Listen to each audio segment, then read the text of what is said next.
again, still being on the back and stuff like that. But here's a fight coming up here with Dominic Reyes. How do you see this with Dominic Reyes? Is he back? Are we gonna see some fire under Dominic? Or I'm still under the days that, man, there was a moment that he was ready to go, but I don't know. Right. We'll have to see. He's had some good time off. His last fight was Prochaska, so I mean that was a while back. May 2021 was the last time he was in the octagon. I think he's had a few fights that were like they've gotten canceled since then.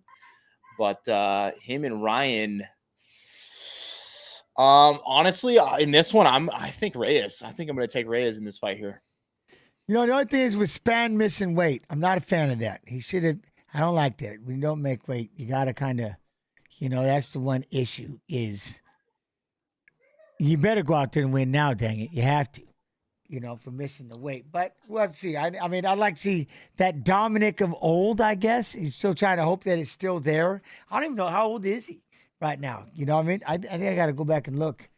You know me. I was looking at one second. I'm watching 32 right now. 32, right? Yeah, so 32. He's got to quit fighting like he's in that old school. He's got to get out there and throw down. I think that like fights like he had with Jones, they take a bit of your soul out of you. I think those fights really take it out of you. And much like myself, and you see a lot of other guys that have fights like that, they don't give themselves the amount of time they need to recover that sort of energy.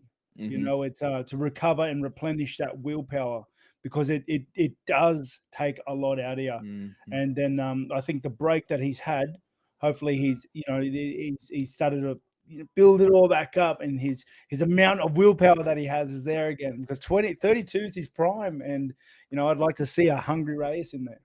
I'm going to tell you what, that's so gangster. You just said that, Whittaker. I'm not kidding you. I didn't even think about that. You got to recharge your willpower.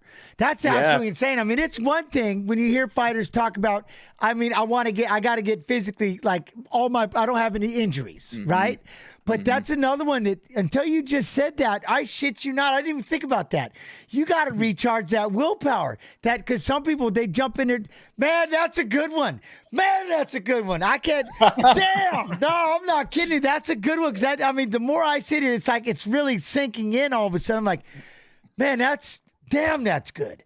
Because you really do, the willpower and desire, because sometimes you force your way back into camps because, one, you want to stay busy, or two, you feel like you just have to. I'm going to lose it if I don't, you know what I'm saying? But sometimes you just don't have the desire.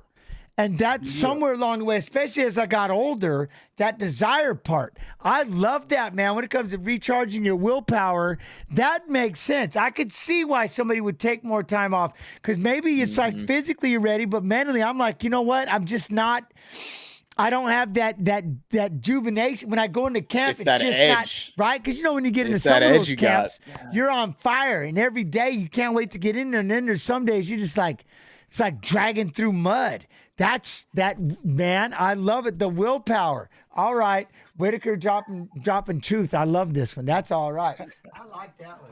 That's cool, especially for a youngster to say that. That makes a lot of sense. It really does. It does, because I could see that, you know what I mean? Because it's like, you get that all the time with the pressure, like, oh, you're young, you just bounce back and get ready to go. But after a 5-round fight and those training camps, I remember Aljamain Sterling just saying, getting ready for a 5-round fight, and stuff like that. And I get it, but it's like, I understand that part, but if you're physically ready, but that willpower, having that combined with, that's pretty sick, man. That's pretty impressive. I like that. Super important. I just, whilst Reyes has had the time off, it's exactly as you said, every camp still drains it from you. So you mentioned because he hasn't fought since last year, but he's still had a few fights cancelled since then. So you don't know whether he's been in prep, and then like whether he's really taken that time across. Because we'll wait and see. I'm hoping we see a young, hungry Reyes once again. Because like I said, he's coming into his prime. Is that something, Rob, that you feel like you kind of noticed at a certain point in your career with like, hey, I feel like I'm there physically and everything, but I need a little bit more. Is that something you had noticed at some point? Yeah, it's the willpower. It's the willpower. Uh-huh. After that second Romero fight, I lost the willpower. Like I just hadn't replenished Right. it, Right. and it just the camps were so hard to get through, Mhm. and like the fights themselves were just about, getting through the fight, earning the paycheck and and resting afterwards. It was all about resting afterwards when really it should be about getting into the fight and Right. enjoying that moment and wanting to earn the stripes that come with it. Right. Oh, that is just, man, Yeah, that is so that cool. is like it was kind of the same thing when that it hits you, Jens, and I know that you're seeing it like as like a fighter, but I think a lot of people can connect to that in anything that if they're trying to be a high performer in anything. That sometimes you just lose a little bit of that willpower, that edge, and you just need a bit of a break to come back. It's exactly like that. You see it like if you're running sandhills, right? The first one, you give it all you have, but everyone gets harder and harder and harder. And then like your last, whilst you're still doing them, isn't anywhere near as well as your first one, Right. Yeah, that's cool. Yeah, no, I'm stuck. That one froze me because I'm just kind of thinking. I'm remembering. It's like, where did I lose the willpower behind it? Not rejuvenate, but that would be in anything, everything that we do, right? Everything that you do in life is you forget about that side. I just went off. Well, it's been 2 months. I don't want to sit too long. Physically, I feel great. Mentally, I probably don't even want to show up to the cage. I don't even want to be in there right now. And it's like, but yeah, man, that might be the coolest thing in the world, man. Don't forget about your willpower. It's just crazy, man. That was smooth. And those wars, those 5-round wars, are the biggest drain on them. Like across the board, those 5-round wars are the biggest drain because and anyone who's been in a 5-round war knows when you're sitting there in like at the end of the second, you're like, man, I got 3 rounds to go. Yeah. Yeah. You count down. You're like, you try not to think about it. First 2 are done. And then what will happen is you try to like tuck off into a place. You're like, are we in round 4 or 5? No, this is it. You're in the last round. You're in the last round now. It's like, all right, okay, it showed up and I still got something left. But in the first round, you're thinking to yourself, I really do. I've got 4 more of these. This is nuts. Yeah. You know what I mean? And then about the 4th round, you're like, okay, there's only 1 left. And it gets worse if you're ahead. If you know you're ahead on the cards, you're sitting there like, man, just don't fuck this up. Don't fuck this up. Just don't make a boo-boo. Oh, dang it. Now there's not enough time to get this back. He's trying to steal this. Don't let him steal it. You know what I'm saying?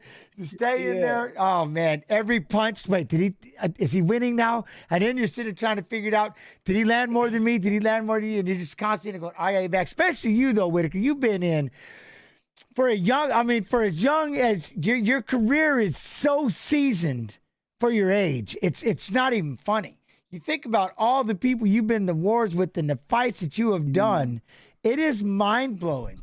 You know what I mean? I think your career above almost everybody else, the amount of savages you've been in nothing but savage fights. Like, I don't think anybody's done the same. I mean, it's crazy the amount of fights you've been in. It's just, and who you've been against, and the timing, and when they were on point, and stuff. It's impressive. I mean, it's amazing that you do that. And it's like, and yet you still find the rejuvenation to get out there and go again. It's crazy. Sitting number 1 on the right now. I mean, how do you feel nowadays? Especially we got this fight coming up and stuff like that. I know we'll talk about it more, but you're sitting number 1. You know what I'm saying? What are you thinking about just where the weight class is going and right now and where you're sitting? Well, through my career, I definitely learned how to balance it a lot better. How to take the time out to replenish the willpower, how to take a step back when, I was starting to burn myself out. And I had to learn the hard way, unfortunately. But I feel like I've found a really good groove and track for how I deal with my career and how I approach my the fight game itself. As for this fight coming up, I'm obviously very interested in it. I'm going to be watching it with a big investment. I'll tell you what, though, it sucks. It absolutely sucks being part of someone's highlight reel. I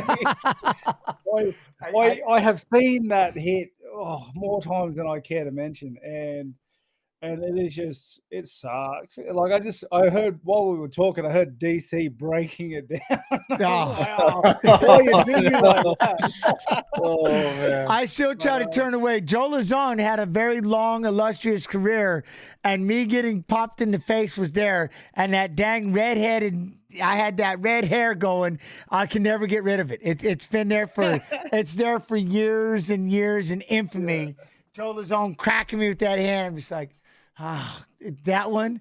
Why do you got to be so famous, Lazone? Dang it. You know what I'm saying? But well, you got to be killing it. There's a few of those moments that like is burning in them. Like, what's another one? The Carlos Condit and Dan Hardy. Yeah. Like that was, that's one that sticks out to me. Like, poor fella, it's like part of a highlight. It sucks. And it's a highlight that just sticks with them. Like they got, it's like, go get some more highlights, but they always keep that one. And unfortunately, that one's going to be a highlight that'll stick with him no matter how many more highlights he can create. Yeah. There's always those one or two that are always going to be at the top, and they're going to get shown. And every time the zone will find, I'm like, dang, they got to get tired of this at some point. 10 years down the road, at least they're going to get bored of this, right? Like 10 years down the road, then they'll let it go. And every now and then it'll still kind of slide. It's like, I thought you all forgot. I thought you forgot about that. You know what I mean? But we'll figure it out. Oh, Reyes. Oh, I got to show that. We'll go back and, I'll grab that. I'll make sure y'all see that clip. I'll show that one to you, chat. It'll still show up in that one spot with the domination of Blanchfield after this fight because Reyes is getting called in now, chat. Predictions are closing. Do I have to? Oh, everything's changed on me here. All right, man. Here we go. Let's see what race we're in for, huh? Yeah, exactly. That's the big question is what kind of Reyes is going to show up right here. Right off the bat, the first 30 seconds. Because pre Jones Reyes was an absolute monster. Yeah. You know, that's go ahead. One of the most impressive fighters to ever fight Jones, right? I mean, when it came to that actual fight, he gave Jones a really hard time. Man, I don't like people missing weight though. I'm gonna say. Right. I think the consequences should be harsher. Yeah, I know they were saying like 80%. That would be quite impressive. 80% for missing weight would be. Big shot. He got tagged. He did. Oh, Span. Span hits Reyes again. You see, and how much? You know, I think the big thing is, but that's one thing with this righty versus lefty, and it's the way that Reyes is when he's throwing that kick, he's got to make sure he keeps that left hand up there because that straight right of Span, he's coming down that pipe with that, then with the kick. I don't know. It'd be there you go, come off to the side and circle a little bit, but Ryan's standing right in front and throwing that right hand. Boom. See that big 1-2. It's beating him all day. 1-2. And there's that jab giant. And he flattened him. Span slapped him. Giant overhand right. Giant. Oh my goodness. You know, and that was the thing. It was something was happening every time Reyes would close the distance and those hands would drop. Massive. And he gave him basically 3 warnings, you two. 3 warnings that I'm going to, that right hand, that 1-2, I'm going to land that 1-2. I'm going to land that 1-2. I forgot about the clock. Oh, my Lord. See, you can't get me talking to everybody into the clock. Dang it, chat. All right, forgive me. That was a nasty one, dude. Look at 1. And then the 2. Or the 1 did it, really. Dude, yeah, the 1 did it. I thought the 2 did it. He didn't recover from that first one. He was kind of only. Yeah. And look at the way that he stepped into it. Right on the other one. The head, man. He was already done. And then he just entered the shadow realm with that last one. See, there was that big 1-2 right there, and it was landed to there, and then that jab. And that was it. I mean, it's just the way that he was trying to close the distance. Brutal. He bullied right over the top of it. Look at that. Boom. Dropped that hand. He almost like he fainted that jab. Well, I think I think he didn't start with the idea of fainting it. I think the jab changed his mind. Yeah, yeah. You know But what I he mean? closed it with he charged in. You know, I mean, he closed the distance quick. But now there's a question. So 32 years old, do some people just age fast? I mean, what does that do? He's had some tough knockouts, right? It's like his last fights after Jones, he's had some tough knockouts, man. He's had a fair few knockouts after Jones, like bad ones too. Light heavyweight knockouts are like I feel like they're not the same as like a feather. You know what I mean? As the lighter guys. Yeah, he got KO'd Blachowicz, KO'd Prochaska. Oh, KO'd 3 KO losses in a row, dude. Oh, That's man. But you still missed weight. Damn it! You still missed weight. That's what I mean. It's like obviously that meant he's a big dude. yeah. He missed weight because of how big he is. Right. Yeah. So I don't know how I feel about that. Well, if he lost 80% of his purse, he'd be feeling it right now. Now it's only 20. But if you take 80% of his purse, ooh, you know what I mean? But I'm not going to take anything from Ryan Spann because technically Ryan Spann fought exactly as you should when it's an orthodox southpaw pairing. He went 1-2 down the pipe, straight lines.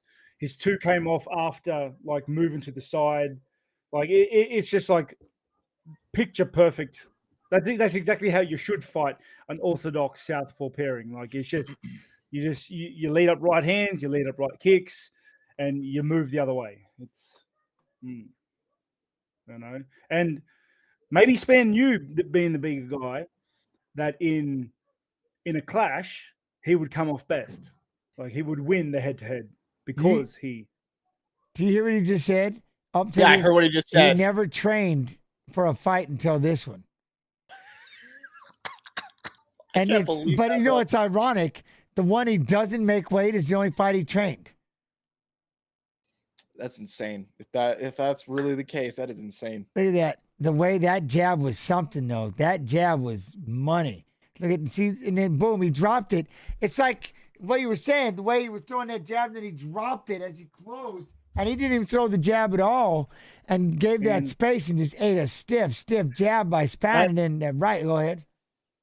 That ground punch was slack. Like, he didn't need to do that, man. Yeah, it was like the old fight night. They get caught against the ropes. You just didn't stop. It was done. Leave him alone. You gotta have a faster ref at that moment. You know what I mean? Faster ref. No way. I saw one of the tweets just now. That was a 50K worthy. No way someone who misses weight gets the 50K bonus. You better not. You can't do that. Yeah. No way. No way. He gets rewarded. Yeah, I mean that's like one of the rules, right? Is if you miss weight, you can't get any bonuses. I'm pretty sure. What about your win bonus? Does he get that still? I don't know. See, I don't know if y'all can see Probably this. Shouldn't, right? They can't. Y'all, can you two see this video right here? I'm showing chat. This was. I'm looking over there. Yeah, I'm looking around. You look at Blanchfield and McCann. Yeah, look at this. Just look at how deep that was. Just deep on that. You know, one of the most impressive things about that is just like how calm she was in that position. She just felt like she was completely in control. She was absolutely just stone cold killer. You mentioned it, like she looks like a trained assassin. Getting in there, like she's done this 400 times. It's just another day in the office. It was pretty cool. Yeah. It was pretty cool. She looked probably like the coldest I've ever seen someone. Yeah. Like putting in that work, like. Yeah. Very matter of fact, was going after it. That's when it. Oh yeah, I remember the time for next thing. So now we're looking at this fight. What do you two think about this? Zhang Weili and Carlos Esparza. We're watching Zhang over there in Thailand. Man, I think Esparza is usually the one in the fights where she likes to try to bully people with her wrestling and whatnot. And I think that's like totally Zhang's strength. So it's like who has the bigger hammer almost in that realm.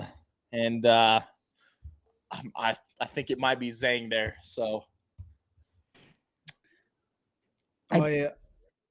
Sorry, go. No, you're in. Go ahead.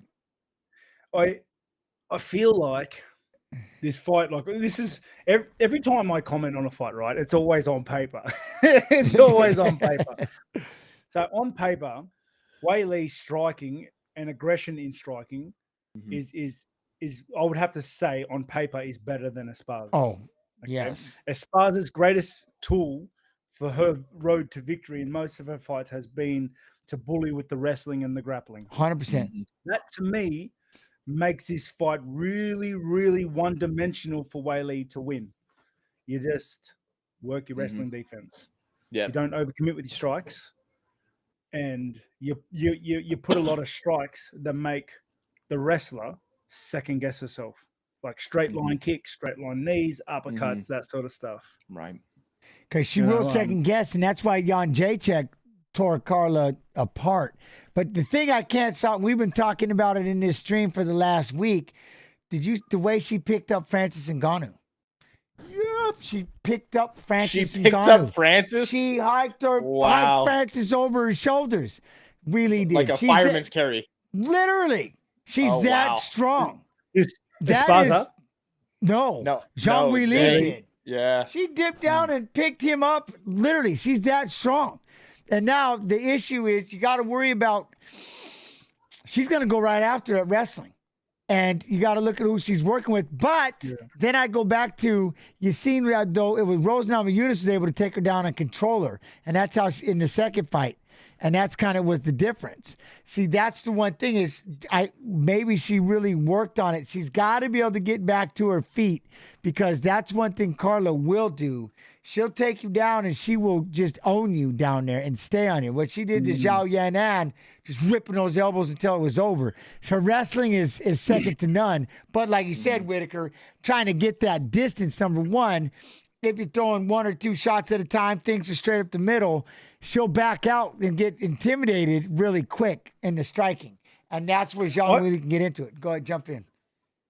I feel though, and tell me if you see it differently. I feel though, and I've always seen this across the division, that there is a significant size difference between Rose and Esparza. And this is in regards to like taking her down and holding her down. Like I can see Rose holding Weili down because Weili I think is in the bigger category as well. But I feel like Esparza, she's a great wrestler and stuff. It's like that's why Rose and her didn't really wrestle too much. It was a bit hard. Yeah. I just feel like Rose and Weili, like they're like strong, like really, really strong, thick boned. Yeah, the power of it. Well, that was the one thing, right? Is Rose wouldn't engage. And that was the problem. Carla stood right there on the Monster Energy and wouldn't move forward. And literally, Rose kept kind of feigning in, feigning out, feigning in, feigning out, but wouldn't commit to anything. And it was kind of that back and forth moment, Whittaker, where it's like, all right, I'm going to try to get you to make a mistake. Well, I'm going to stand here and wait till you get over aggressive so I can get a hold of you and take you down. And we never got past that moment. But I know Zhang Weili's like, oh no, I'm going right in there. But is that a bad thing? You know what I'm saying? To want to go out there and try to prove I can out wrestle you. I'm going to go after your strength and beat you. But what if that's a boo-boo? Like that could be a boo-boo. You know what I'm saying? Maybe this isn't the time to do that, or at least in the first round or second round. You know what I mean? Yeah, like yeah. What do you do? That I think that's why John Jones is one of the best of all time, isn't he? Because he used to do that all the time and come out on top. But if he didn't come out on top, he wouldn't be the best of all time. 100%. 100%. But I think she's learned enough and should be comfortable enough with the ground. Hopefully she can get back up. But it's not like I don't know how I'm going to say this without, I don't want to get in trouble when I say this, but it's not like trying to get up from a jiu-jitsu practitioner. Trying to get up from a wrestler is different, if that makes sense. Because they're heavy and they just do everything they can to just kind of lock you down. Whereas most jiu-jitsu practitioners, they're going to try to get to their back. They don't mind being on their back, and you just got to try to get away. Now, if they get on the mount, like I said, BJ Penn on top, horrifying. BJ Penn on the bottom, okay, because I can, as soon as he lets go even a little, I'm ejecting out the back. Does that make sense? Yeah. But with the wrestler, they don't want to be on their back. They want to stay out to the side, or they want to stay on your back, throw in a leg, hold on to one arm, and really just anchor down on you. And you end up having to spend so much energy trying to get away. And that'll be another thing when you get into that when it comes to Zhang Weili, is how much energy will she have to burn to get away from the, I'm going to say it, the clutches of Carlos Esparza. You know what I'm saying? Definitely. I think that's like a fundamental, like foundational mentality that is kind of like imbued into them. So like once you're tired and the fatigue is setting, they still do things what comes naturally to them. Yeah, which is like for a wrestler, if you're on your back, you're losing. You're going home, you're hitting the showers. 100%. 100%. That's exactly it. Oh, chat, you were asking here. I got this clip. I'll show you. Yeah, this is bad. Oh, you get to see the knockout clip. Yeah, here it is. Oh. It was bad. Man, he spiked him into the ground, bro. He should have spiked him. Boom. It was that, and that's the thing we were talking about. It's that jab. Boom. See what I mean? That jab, that right hand didn't even do much, but that jab is what really wrecked him. Boom. Right there.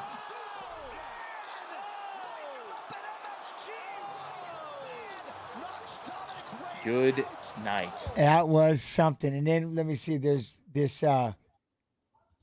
Here's the other side of that. I'll show you. I'll get you this one here too, real quick. Ooh, there we go. Sorry. See, this is the first time I've seen downtime in this. Oh, there it was. Yeah. You see what I mean? Yeah, I was looking now, at when you're that. watching That's crazy. You see right there? You see how if you're watching that, Whittaker and Vis, you see how he never even committed to the jab, but he kind of came through like he was going to, and he literally just stepped in with his hand down, and Span just blasted him with the jab. Watch how he approaches him, and you'll see what I'm talking about right here. Watch.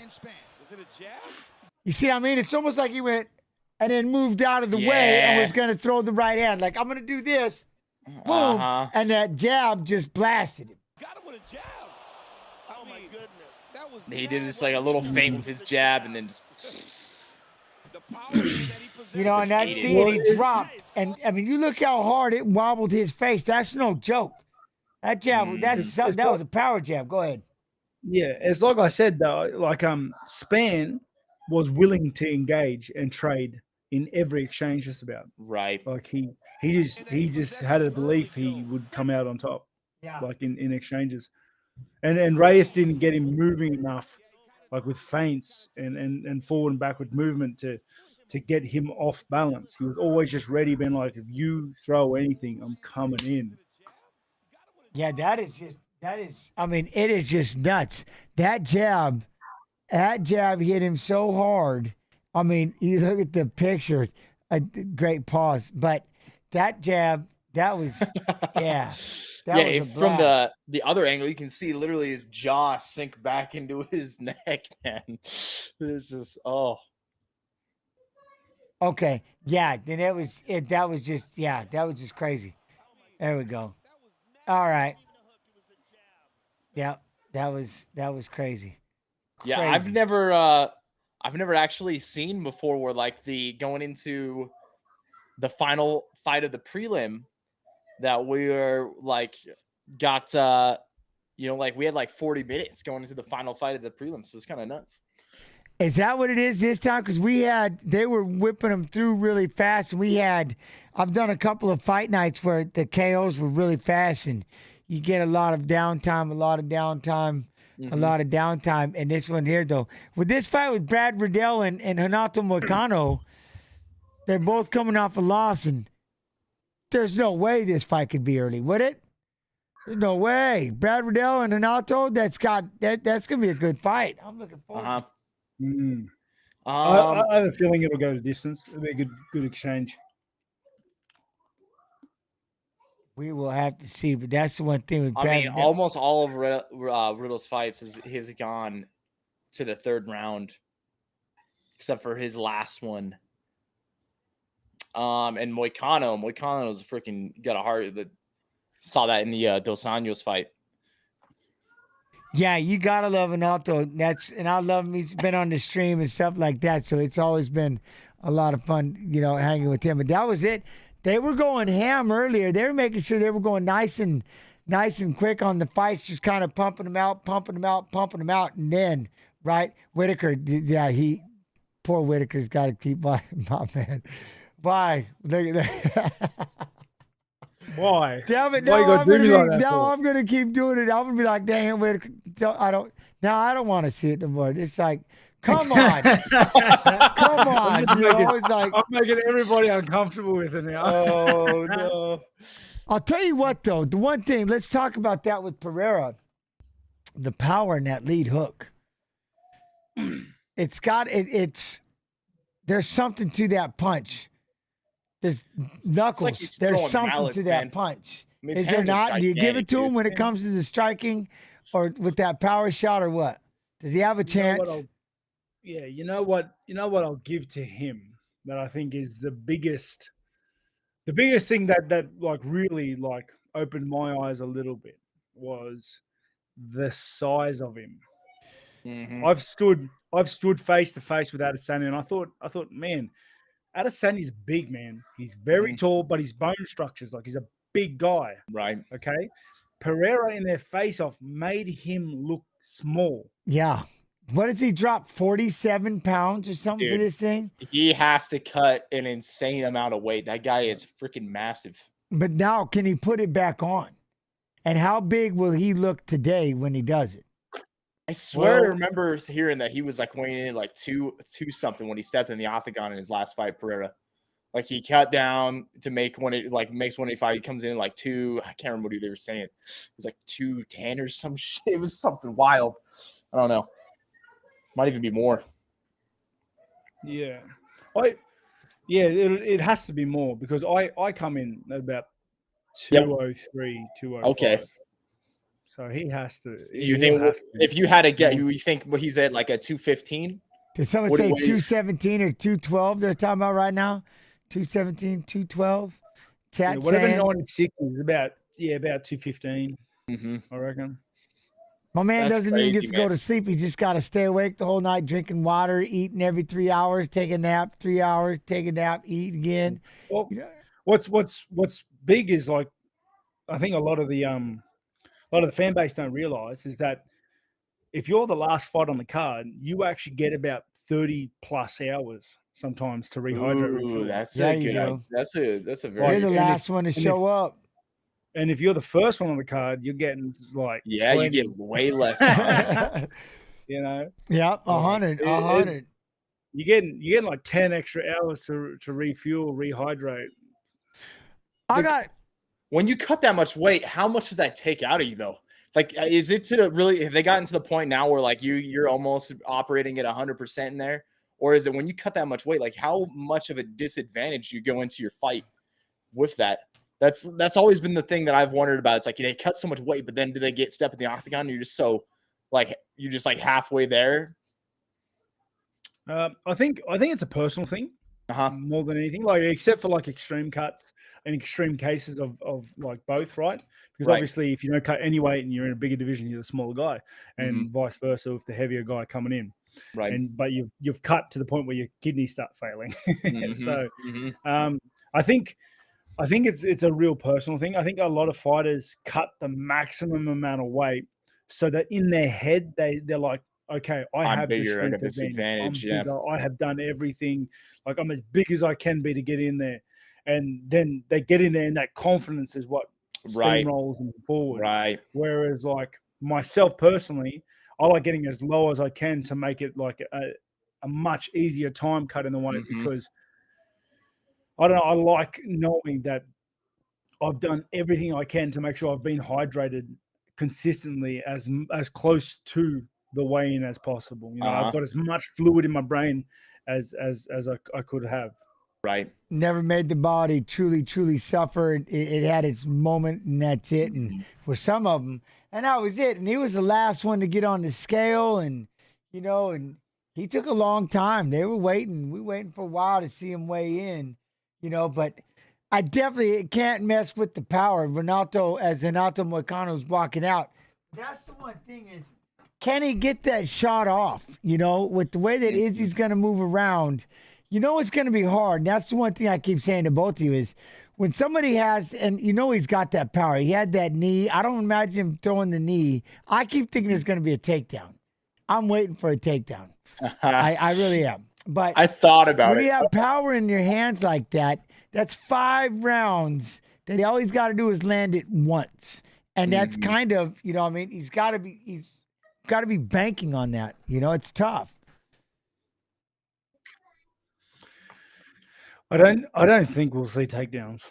I know. I keep playing with it. I'm thinking if I was Pereira needs to shoot a takedown, it would be awesome. I know. Give me a double leg. I know from experience that if you're a striker and you adopt wrestling, unless that's all you want to do, like you want to invest and just wrestle and control them and keep them there, and you can do that for 5 rounds, then eventually they're going to get up.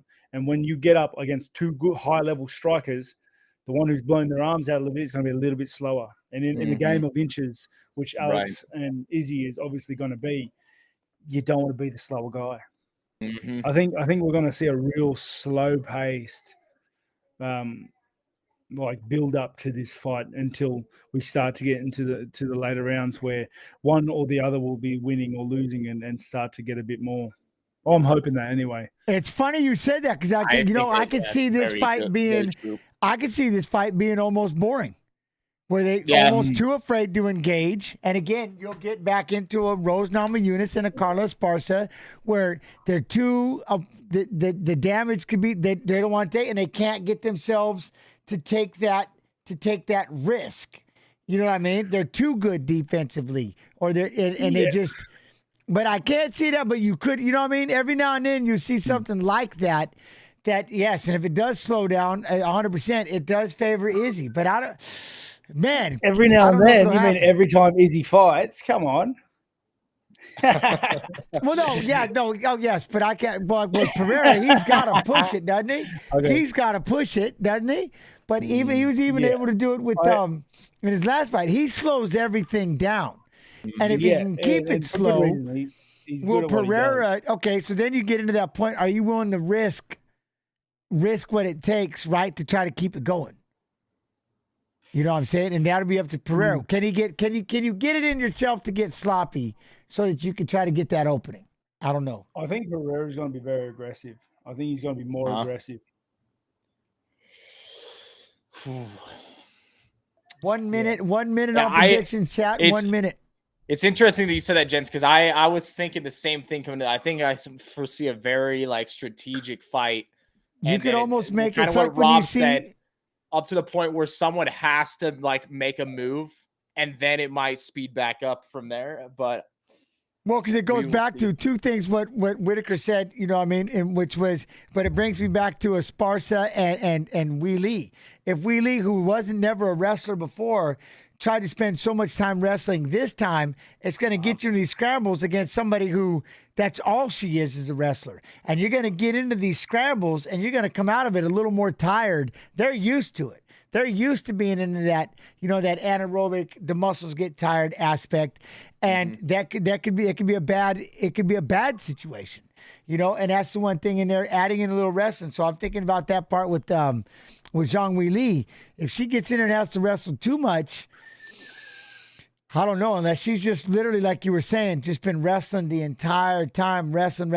Then you forgot to focus on your striking. But if you already have striking in the background, and my mind is spinning when it comes to that. But we shall see. These 2 are getting ready to go. But that's going to be the fun thing is what will happen if there'll be an aggressor. I'm afraid that there might not be, but there should be. I think Pereira should go out there right off the bat and try to step him up.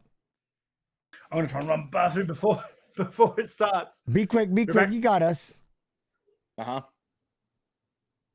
That chair, though, always cracks me up. I love that chair. Yeah, he's got his Fallout chair, man. He's got his Fallout shirt. He's got his shirt on, too. He's got the Nuka-Cola shirt. Oh, yeah. What are you thinking for this, for Riddell and Moicano? You know, I got to go with Donato because it's Donato Moicano.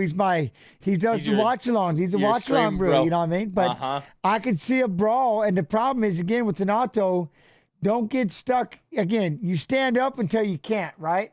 And then the problem is when you don't want to stand up anymore, you're kind of stuck because you're too tired and too beat up to actually get the takedown that you need in the first place, right? Mm-hmm. It's hard. Yeah, it's hard for me to say. Both these guys are so good at getting their fights. I don't really know how this matchup's going to go. And if I'm correct, they're both coming off of, I was on that clock subtly. I got the clock right off the bat. But, again, both coming off a loss. So, again, are we going to be cautious? Are we going to go out there? I do like the way that Ronaldo's just kind of, like, again, being the aggressor-ish, right? Right, yeah. See, that's that knee up the middle right there when Riddell was trying to get a little too close, firing that up the middle. Yeah, Moicano seems like he's trying to push the pace already from the start. He's trying to get up in Riddell's face. Keep him uncomfortable. Moicano's using his reach really well.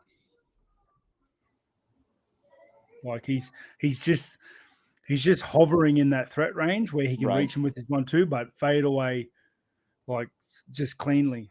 He's playing with the spacing really, really nice right now. It's a stressful position to be in. Ooh, he caught him pretty good with that kick. And then look, he's coming crisp with those hands. Yeah, Moicano. I like that. He threw that high kick and then that 1-2, and he's like you were saying, Rob. He's in that perfect range where he's catching right at the end of the punches, and Riddell is just an inch or two off. Yeah, and like I said, like with where Riddell is backing up, but still in threat range the whole time, it's a stressful place to be in. Mm-hmm. You know, obviously Moicano can't get reckless because that's where half errors and knockouts happen is when you push him forward. But like it's a stressful place to be in with where Riddell is right now. You constantly feel like you're in danger, right? It's like at any moment you can get hit. Well, you are in danger. Mm-hmm. Yeah. You know, and you know that, and then you get hit, and it starts to play in my man. I got hit, but he's right there. Do I go forward, give space, and then you realize that the octagon, the wall is right there, and you're starting to back into it. You're starting to get cornered. Mm-hmm. You know, it's Moicano's doing a really good job of leading the dance. I like how, again, he's kind of controlling the center. You get towards that warning track there, right hand, nice kick. But that jab, keep that jab going. He's got a good flow. I mean, he's got to just be careful when he's backing up. Riddell is kind of in that position now. It's like, I'm going to let you hit these 2 shots, and I'm going to try to come back and land 2. Good jab. A very solid jab right down the pipe. Yeah, that was a good overhand right there. The takedown. He scrambled right over the top of it. Nope. Tried to go back to it, and then we got the back. Nice little scramble. He's got a hook in. He's got a body triangle. Oh, boy. Is it a full triangle? I don't know. I couldn't see if he got the leg across. Yeah, he's got it. He's got it. And he's already got the rear neck. He's cranking on the neck. He's cranking on the neck right now.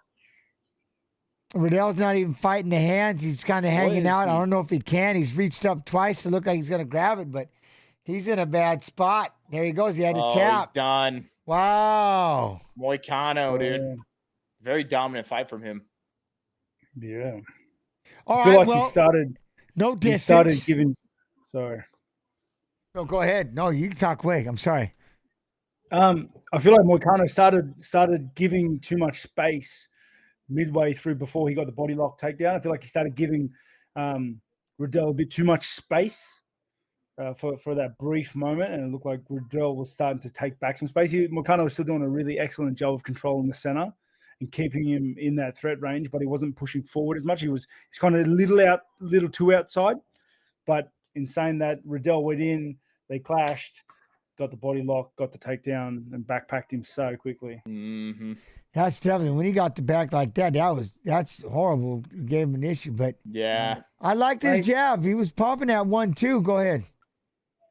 Body triangles suck, dude. Oh, like, I got like fat, stumpy legs, so I can never get them. but I've had them done to me, and it is He's getting terrible. crushed. It's such an unpleasant feeling. You feel like the your way that guts he are has just getting look at the way he has smashed. that leg locked in on the inside of it, Yeah. which is, dang, the figure for the body like that. And they just got it so tight. And Riddell, he just couldn't even fight the hand. He's got the chin down there. Yeah. But even that's got to get painful. But he looked You're good. just slowly working it more and more into that neck. I think he was hoping that he could maybe stand up with his chin under there or something. In saying this though, right?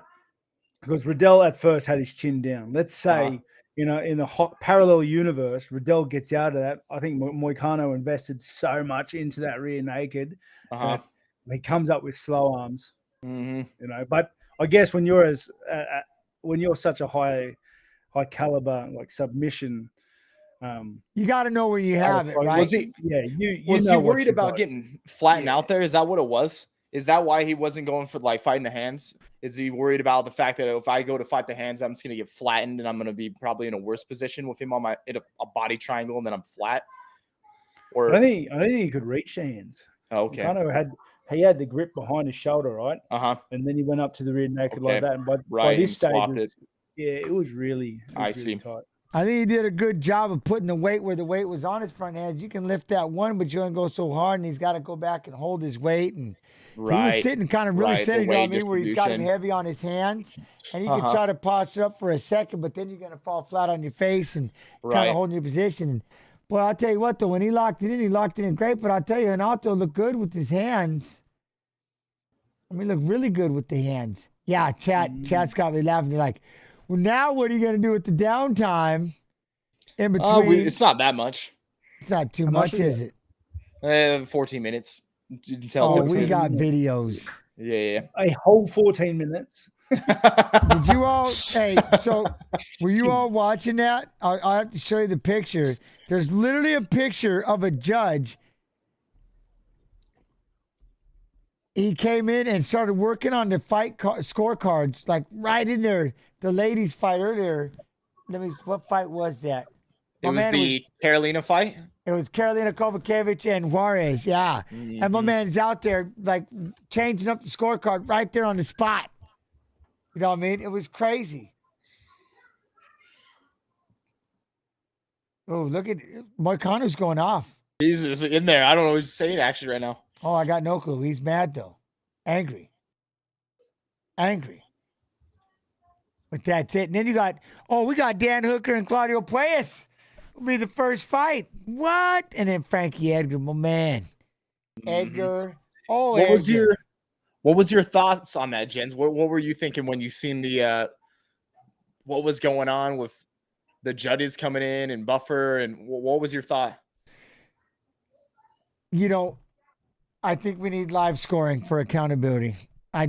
Live scoring for accountability. They don't like that, but my man's running in there. It's just weird, right? It's just something you don't want to see.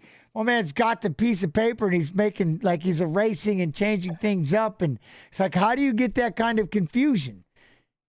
Right. Look, he's going crazy. He's cussing about his ranking or something.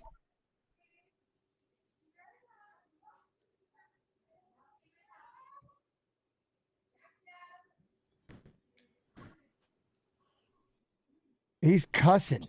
He's going off. Chat, he is cussing and cussing. He was drinking beers and eating steaks.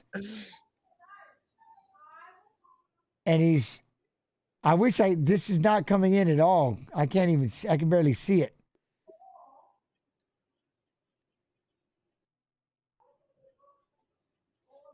But yeah. He's interviewing with Rogan right now. It's talking about the advantage he'd have if it went to the ground. And man, as soon as he got it to the ground, dude, it was bad. Oh, for sure. I wish I knew what he was cussing about for sure. I think he was saying he's saying something about he wants the bonus. I think he was saying that like he got called on short notice and he came in. I think with how his performance, he was like he was calling for respect. I'm not sure. Couldn't tell exactly, but I think that was probably the gist of it. Yeah, because everybody, beep, beep, beep, beep. It's fixed. You see third person himself. It's getting fixed up. Getting fixed. I think it's starting to smoothen out a little bit. No, it's all over. But he did. My man just got fired up right there, though. He's ready. Coming off a loss, he's like, I'm ready to go. I'm fired up. Let's do this. You know? Oh, that. I don't know. That did it right there, though. That's actually. There you go.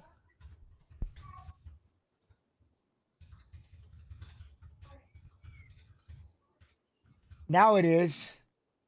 Now it is. Yeah. Was that just me having that? Mine got a little bit crazy right before the Reyes fight, but then by the time it started, it was all good. Okay, it looks good now, right here. So okay, all right, cool. All right, we got. See this kind of thing. I'm telling you, it's gonna be. I know. Are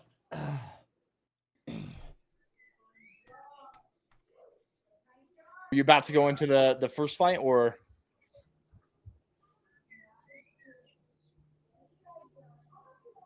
Oh Lord, that's right. Okay, so we've got time to go into. I got the cold open. I'm gonna set you chat. We've got a cold open for you. We're gonna dive into 1 second. I think. Let me see. It should be time. All right, we're gonna dive in. Be back in 1 second. The end of the day, when all the talk is done and the stories of the rivalry have been well collected, the past slips back to the past, and in the present, there is only a cold and mighty reckoning. The judge and executioner. I'm the big dog in this yard. A spring-loaded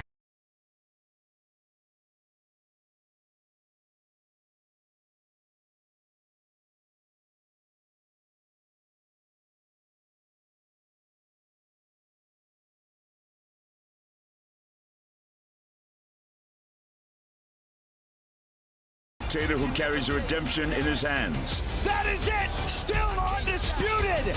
Along with 5 title defenses in the middleweight division. I'm the champ. You want it? Come get it.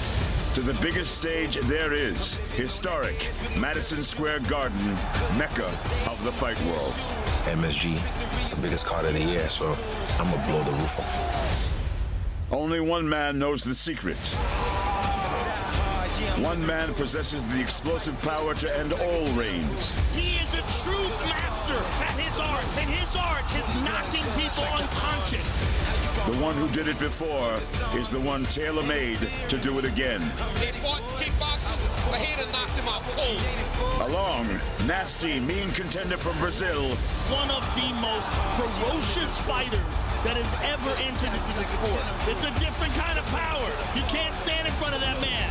With the unmistakable look of a champion and the rare skill set to overthrow any regime. Any mistake you make with him, it's night-night. He's defeated him twice in a different arena, but who will reign supreme this time with combat sports' ultimate proving ground? This isn't kickboxing. This is the UFC. My world. This is my world now. First, the women's strawweight title is on the line as a familiar face in the division is back on top. Carla Esparza, strawweight champion of the world. A relentless 2-time champion who has one mission each time out, to go full throttle until she breaks you. That's gonna do it. Carla Esparza. Yet, China's most celebrated contender is all the way back. Oh! Spinning back fist. Oh! Fresh off a highlight reel knockout in which she once again showcased the steeliness of her resolve, and hungrier now more than ever to bring the title back to her home country. And that'll do it. China's Zhang Weili. 我准备得非常非常充分，我觉得我想成为一个新的冠军。 Plus, the fireworks will be going off at lightweight. Out cold. As 2 of the division's all-action best are on a violent collision course. That's a born fighter, ladies and gentlemen. When the Diamond meets up with Iron Mike. I am the most entertaining lightweight on the planet. The UFC is back in the Big Apple, right in the center of the fight world. The hallowed ground where the greatest of the great have always shone brightest. Live from the sold-out Madison Square Garden in New York City, it's UFC 281, Adesanya versus Pereira, and it starts right now.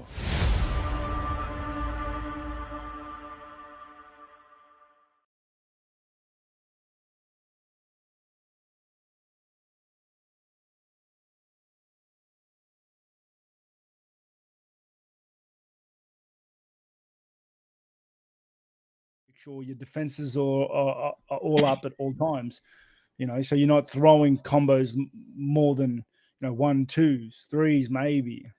And so you always got changes the way you fight. 100%. But is there a way where you can tell yourself it's not going to happen again, or like is that, how do I put this? I think that'd be very hard. Well, there's always that oh shit moment. It can happen like, oh shit. Well, normally you can just kind of roll with the good and the bad of the fight, right? Like the ups and downs. But as you're going through it, do you have that moment where it's like, oh shit, I'd like, damn it, he's getting me back. You know what I mean? Or it's happening again, or something like that. No, I think that's why I want to move into that third fight, because I got over it going through that third fight. Is it more of you just kind of have to accept the fact that that's a possibility and like you're fine with it if it like it almost seems like you have to just be okay with it, in order to kind of push through that. Because if you have like any of that fear of it, then it seems like it would be very hard. Like it'd be hard to fight your real fight. Definitely. Like but you see, I can't really even answer that because I didn't do it. Right. I didn't manage to get there before the second fight. That's why I had that cautiousness in there. Is that why you say for the third fight? That's why I want that third fight, because I feel like that'll be the most complete version of myself. I love that. Well, that's one thing. So, chat, we're just kind of having that conversation. What we're just asking is, it's awkward, even though, right, Israel's the champ. He's still got. This is a sweet way of getting the rematch without actually having to ask for it. You just went out and became the best fighter in the world, and now here we are. And there's this rematch, so to speak. You've earned it by being the best in the world. Right. And Pereira to avenge the knockout. And retain your belt. It could be, that could just be sick, right? That's a hell of a way of ending, you know what I mean? Of getting your get back, right? Right. And the question was, is that something that we think is messing with Israel? The fact that he's been knocked out by him before, is that something in his mind still? Is that going to be like a challenge for him to kind of get past in this fight?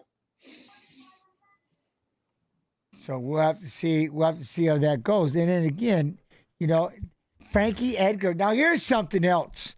When we get into this fight with Edgar and Gutierrez, I'm curious what's going through Frankie's mind. As someone who had to retire, it's hard when you hear everybody start telling you it's time to retire. You know what I mean? First you're the rookie, and you got all this. Then you're just this young scrapping fighter. Then you're the veteran, and then people are like, it's time to retire. You're losing this way. You're losing this way. Hang it up. You know what I mean? And you almost feel.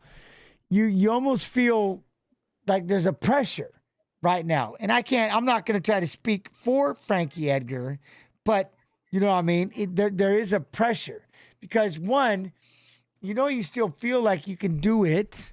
You're trying to figure out what's happening. Why am I losing all of a sudden? What is this? But you hear people start telling you, you know what I mean? It's like they're constantly reminding you. You do realize you're the old man now. And I'm curious if that'll mess with his head today come fight time. Well, did he confirm that this is his last fight? That's what I kept asking, and I believe, right, chat? I believe this is the last fight, right? This is his last fight. See, I'm with you, Whittaker. I'm like, Are we for sure this is it? Or, I mean, is this going to be his last fight? And he's See, confirmed that it is. I don't like that. I don't Mhm. like that.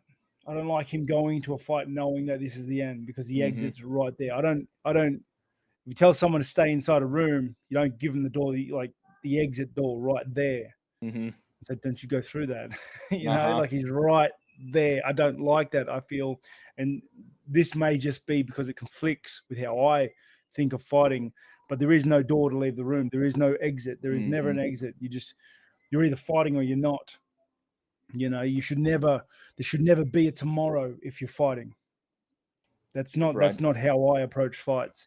And with him knowing the exit is 15 minutes away, you know, it gives him, I don't know. I just don't like it. It's like a weakness that you don't need. Not when you've got some young, hungry guy opposite you trying to take your head off.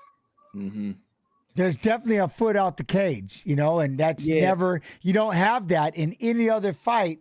And then there's, you know, I'd almost rather you go home and you think about it. But up until that fight, you're sitting there, you're fighting, right? I mean, you're saying it.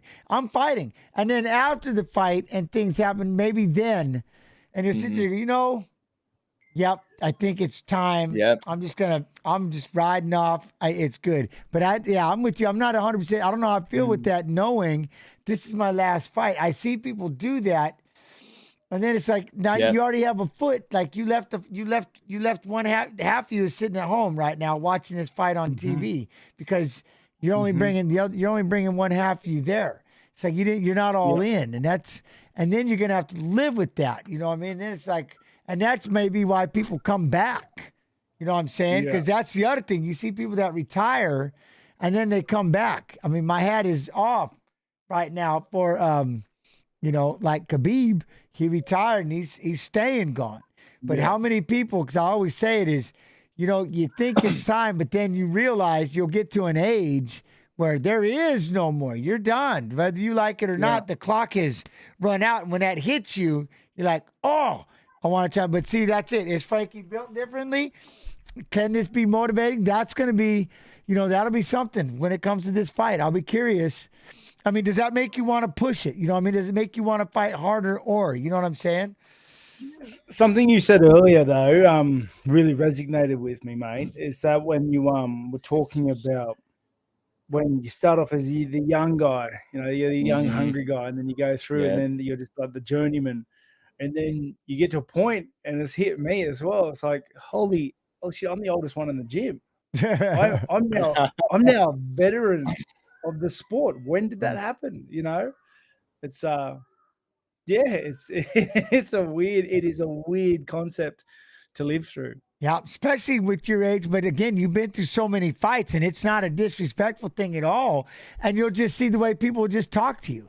I mean, it's funny. It's like, oh man, this young up and comer, he's ready to do this, and you're ready to take on all of them. You give me those veterans, and I'm just going to explode on them. I'm going to go out there and I'm going to just open up 40 punches on top and just smash them before they can even get started. To now that you're the Weili veteran, how are you going to handle this youngster? What do you mean?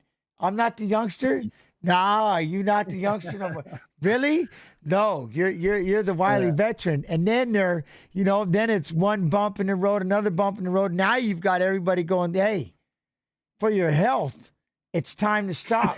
You need to stop. You know, but see, that's the one thing that kind of got me with Frankie is, you know, he's like, I want to still be able to talk. You know, I want to be able to have a relationship with my family. I want to still have my wits about me. And that's scary. That's scary because even when it was time for me to retire, I wasn't getting hurt, but it was I was like, where did it go? How am I? There were steps that normally I would win. Like if we both fell sideways, I'm coming out on top. Now all of a sudden I'm falling sideways and I'm stuck there. It's like, how did this happen? You know what I'm saying? But it's like, how did this happen? Where did this? How did this happen? It's like, I still feel good come training. I'm still my mileage is the same. My aggression is the same. The way that I'm training is the same. But then when I get out there, something's happening. But unfortunately, like if you were playing baseball, right? there's 162 games and you're at bat 3-4 times. I mean, you got hundreds of bats. So you can go hitless in 15, 16 times and you just get me back in there and okay, there's my groove. Unfortunately, especially when I was fighting, we didn't have as many fights. I can't just jump right back in there. It's like, get me back on the horse. Get me back on the horse. I have to sit back and wait and wait and wait. You know what I mean? And then I finally get back in there and then I lose again. It's like, what is happening? You know what I mean? Yeah, it's crazy. It is. That's what separates fighters, I think, from a lot of other sportsmen. It's like our time to shine. There's a 15 to 25 minute window, maybe 3 times a year, maybe. Right. Most likely 2 to 1. Like it, and so much work and investment goes into it. And then if whatever happens, like you can do everything right and then get out there and still lose just because that guy was better than you that night. And you have to live with the loss and then find out why you lost and reinvent the wheel almost so that you can get in there again next time and change it up and get back on the winning track. But then again, you do all the right things and then maybe that dude's better than you this time as well. Reyes. Well, we can talk about Reyes right now. Look at what just happened. And this is one of those, maybe that's what he's been doing is what happened. I went from fighting, I'm getting ready. I should have won that world title to now I'm on this skid to boom. I just got knocked out with a really stiff jab. Yeah. And his family's going, when do you want to hang it up? Especially when you fall on something like that, even at 32 years old, right? Yeah, he's 32 and he's had 3 knockout skids now. And 100% his family's going, I think you should stop. 100% they are. 100% they are. It's got to be so difficult on so many different ways. Yeah, the family will tell you, then the fans start telling you. You know, I mean, the coaches maybe, then the family, then when the fans start doing it, you know. After that first loss, his fans would have been like, he's washed. True. He's washed up. 100%. They're the worst. The fans are the worst. Fans are Tony Pitt.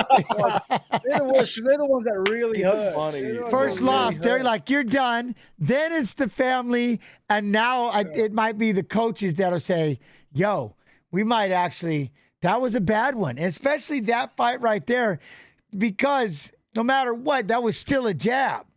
And it flattened him. And maybe the lights were out a little bit or something, but you know, that was a bad, but I'm saying it's just weird how those transitions happen. And, you know, it's just, I feel it. Now, speaking of, with Hooker, another one. Yeah, Hooker's been coming off some losses, man. My man's been going through, but he's kind of lived and died by the sword. You know what I mean? In his fights. Hooker is one of those dudes that whenever I watch him fight, I never understand how he loses, and then he does. But then, I still don't like. On paper, I look on paper and I think like I have the data up here, and I'll be like, he should have won. I'll have all the information in front of me. I was like, I don't know what happened. He should have won. And Hooker's that guy to me. I think his skill set is so complete, and he's dangerous in so many different angles for a lot of different game styles that he's just an absolute terror in the division. But in saying that, like I said before, with the willpower thing, he has been through some wars, but he's a guy that is notorious about just jumping back in there. That's his spirit, huh? Yeah, I don't know if like what those wars took out of him. And I don't know if what was taken out has been put back in. And that's it. And once you said it, it hit like a beacon when you said about the willpower. That, I'm telling you what, Whittaker, that's literally that's it. The willpower. Sometimes we just don't let that willpower get absorbed. And it goes back to what we were just talking about, where you're like, you can go out there and you can think you're 100% ready, and then it's just one little head, boom. And it's like, and then you're wobbled. And then, or you take a bad up and you land it in a guillotine or the arm. You're like, I made one little error that I used to maybe be able to fight my way out of, and all of a sudden I can't. It's like, how did that just happen? And then it's everybody's because you're old and you're slow and but that's the one thing with Hooker is got all that coming at you. it came, but you said it dead on. You got to recharge that. The whip, man. It's. But he's just been. Oh, they're doing me dirty again. Why? We've seen it already. We're getting. Hey, if it's any consolation, I didn't even watch it that time, so I'm good. I didn't even see it. So, how old is Hooker? Because he's still young, isn't he? Let's see, 32 as well. You know what I feel like is the worst sort of war? It's like a war of attrition, like a proper war where you guys are just slugging it out, kicking each other, battling it out, punching each other, and then you lose. Who was that fight he did that with? And it was painful. He was Barboza. And Poirier Barboza. too. Yeah, Poirier and Barboza. Those are both nut fights. The very first scene in that fight with Barboza was the one. Barboza is when I was like, this guy just is like cracking those will bodies. Never stop type guy. You know, you like the Justin Gate. You're gonna have to sleep him. He will never stop. But yeah, all that you guys were talking about is so good to think about. Like as a fan of the fact of you have all this time, you're preparing all this months and months and months. Like you said, maybe twice a year to get in the cage. 6 months you have to prepare. Then you have some devastating loss. And then it's like the comeback from that. And you have everything turning against you. You got the fans saying you're washed. You got the, your coaches maybe saying something. And how do you get through that?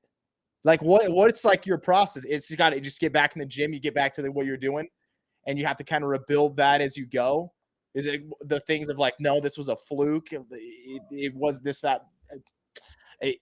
It's just it's very interesting with a fighter because a lot of people you get to go in the next day. If it's your job, you may have a bad day. You get to go in the next day. Football, they got a game every weekend. As a streamer or esport, like you get years tournaments coming.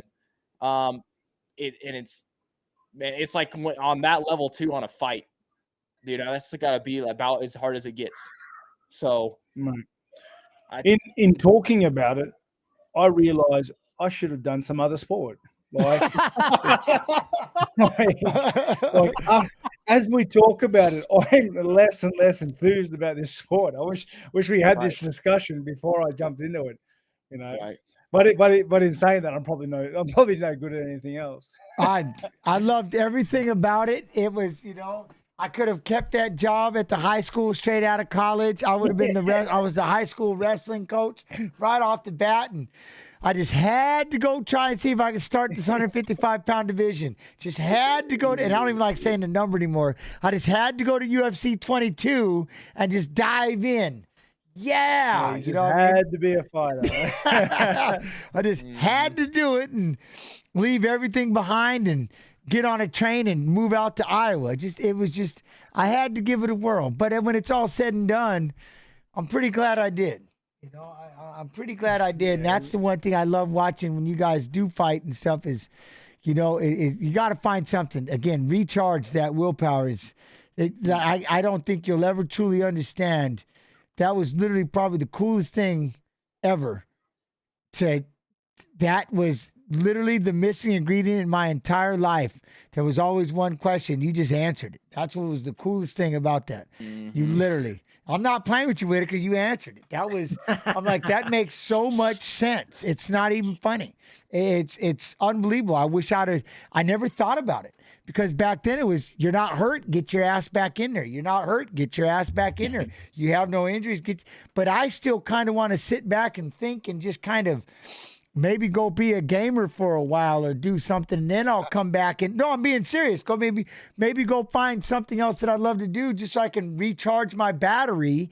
And then when I do go back into camp, it'll be 100% ready to smash like you do. It's like that's that youngster thing you're always looking. When you're young, it's easy. When you're first doing it because you love it. And you're just like, man, you're just hungry. And you're just diving back in. But as you get older, and it's the mentality of everyone around you as well. In that fight game, in that wrestling game, in that like you gotta want it, you gotta drive, you gotta work, you gotta work, you gotta work. Mm-hmm. But like willpower is like it's a finite resource. You got to refill that thing. That's why I like video games so much, because I get my little dopamine fixes without any of the sweat. Yeah, Right. yeah. You get It's the like time off. Yeah. That's it. It's like I can feel like I'm progressing something and enjoying something without, another grown man grabbing me and throwing me around. Punching me, kicking me, squeezing and trying to choke an arm Exactly. or, the gaming side of it, you get to work on the mental side and trying to, Exactly. the shooting. We all can't shoot the way that Vis can, but we can try, Vis. We can try, you know what I'm saying? See, people like us, we look up to people we're like, I don't know how he does it. The man doesn't miss. He's a damn sniper. How do you do it, People like us make friends with people like them. And then they carry 100%. us. Why do you think I love this? I got you guys, dude. Anytime Why do you need think me. this is one of my go-tos in life? And that's why I've got an 8K snoo who can teach me how to do the computer things. And by the way, I'm on my second PC, the one I just built, a new one. Oh, I got a mammoth. Oh, I got a monster. This bad boy's I got 10 fans. Oh man, it's crazy. It lights up like a Christmas tree, Vis. This PC is baller. I think 10 fans is 9 more than you need, bro. Hey, not on this machine. This bad boy. Dude, if it's I'm telling you what. that's a monster over there, dude. It is. Are you playing in the middle of the desert? Why is it so hot? I'll put it this way: it runs cool and it lights up like a Christmas tree. I love it. I love it, man. It was. I'm going to top up my coffee. I'll be back in 5 minutes. No worries. Oh man. But you see how I light up when it comes to talking about PCs and building computers and stuff. And the gaming. I love gaming. It's not though, Jonathan the Doctor. Okay, AK Snoo's gonna have to explain it to you in the case, but it is. There's a lot in the back. There was a lot of cords, and this was, yeah. I'm over here looking at it. It's just so beautiful, all the colors, and it runs very quiet and very cool. You know what I'm saying? Very cool. Right. I love it. And you're gonna be maxed out, everything maxed out. I'm Graphics. maxed. 240 FPS. Super people never look so good. I didn't realize. I'm like, super people just don't kid around. You know what I'm saying? Yeah, I'm playing Fortnite and I can actually see myself splashing into the water and it's so awesome. I stay down in there to get a look. I'm like, I don't even seen these kind of graphics. What's going on? You know? But that's so good. Man. I love what you guys were talking about that though, because I think that a lot of people can relate to that. Anytime you're trying to like really achieve something big, you always have that. You're going to have your losses, and it's in your own way. In fighting, it's in like it's the most primal, raw human form of loss that you can possibly face. Right. Well, and there's nobody to blame. See, it's you. Yeah, it's and that's you. the hardest part. Like, you can't blame your O-line. You can't blame the quarterback wasn't paying attention or the infielder messed up or this person did this person messed up. It's all you. You did it. You weren't ready. You weren't in shape. And you have to go out there and it's the accountability that just sucks. And then you feel like you let everybody down. And that's why you feel like you need to apologize to those closest to you. It's like, shit, I just wasted your time.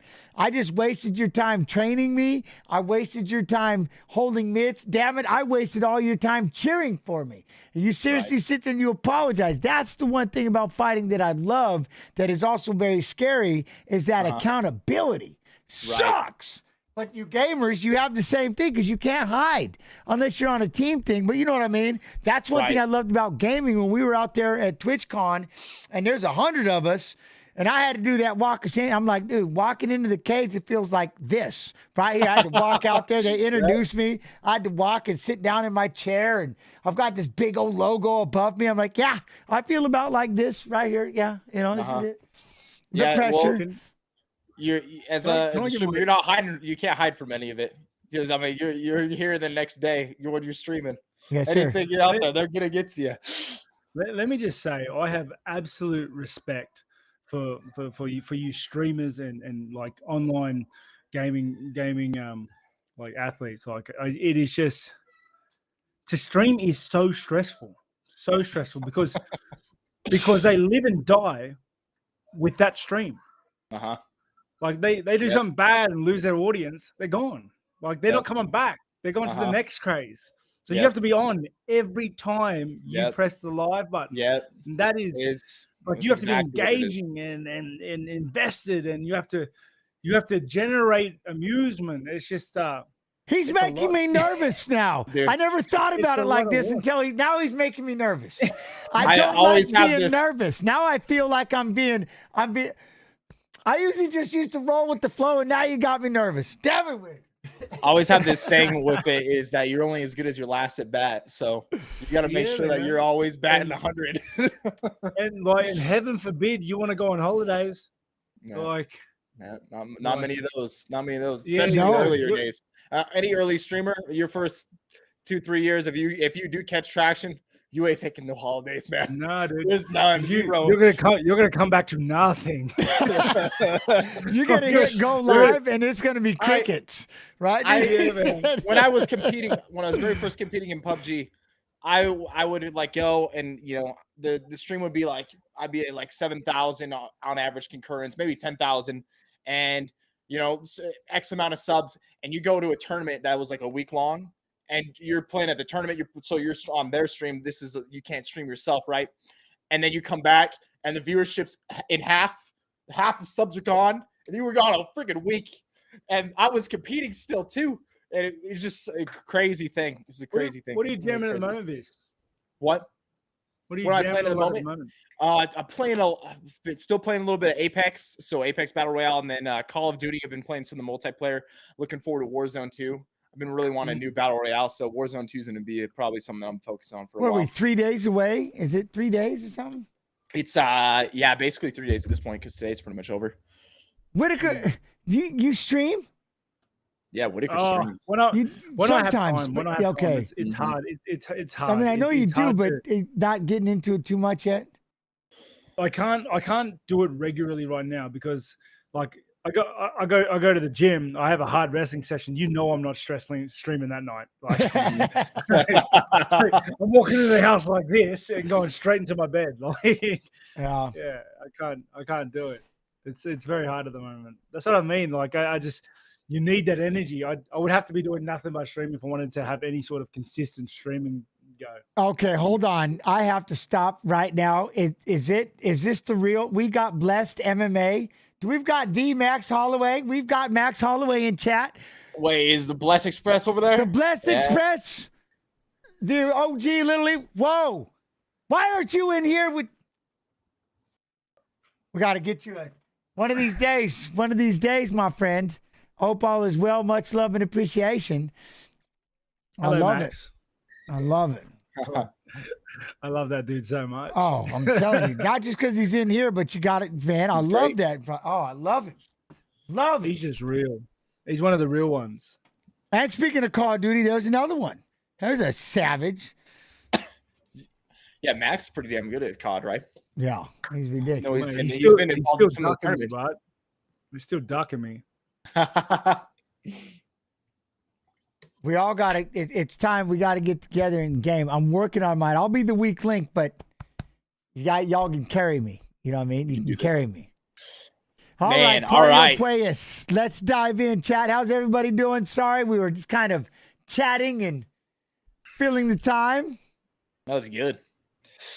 Hooker and what do you guys think of Puelles? I've only seen a couple of his fight. I mean, obviously he's got those crazy knee bar finishes. What are you guys' thoughts on him? That last fight, it was the knee bar. I don't even know if he was truly winning the fight or the one that we were watching, but that knee bar and everything. This is, again, one of those situations, and it's going to come back, Whittaker. This one, I think Hooker should. This should be a Hooker fight. Mm-hmm. But then, man, if something happens, it's like, I don't want to be doing another damn it down kind of thing, if that makes sense. Hooker's one of those dudes that, I look at, I just can't see him tapping from knee bar. Yeah, I just can't see him tapping from one. This should be a Hooker fight, but let's see what happens. We'll definitely dive in. All right, I got the round, the clock. We're set. Okay, there we go. So we've already got the southpaw and the righty. And that's. You can just see his length. Yeah, he uses those range, and he's like I said, he's got like such a good skill set to counter like most games. That's what I mean. Like when you look at it on paper, I don't understand how he ever loses. I mean, look how much control he has right now. Just kind of sitting out there again. They're both kind of slapping that lead hand, sticking that jab out there, controlling the range, looking to see who makes the. Yeah. And this so this is 55-pound. Oi. See what I mean? See, like he was able to get out of the way. He's seen that kick coming from a mile away. Nice high kick. But again, he's kind of, go ahead. Hooker's fighting like I said, when you have the orthodox southpaw pairing, Hooker's fighting textbook. Right hand leads, right head kicks, right teep kicks. And he's not overextending so that he can check hook with his left.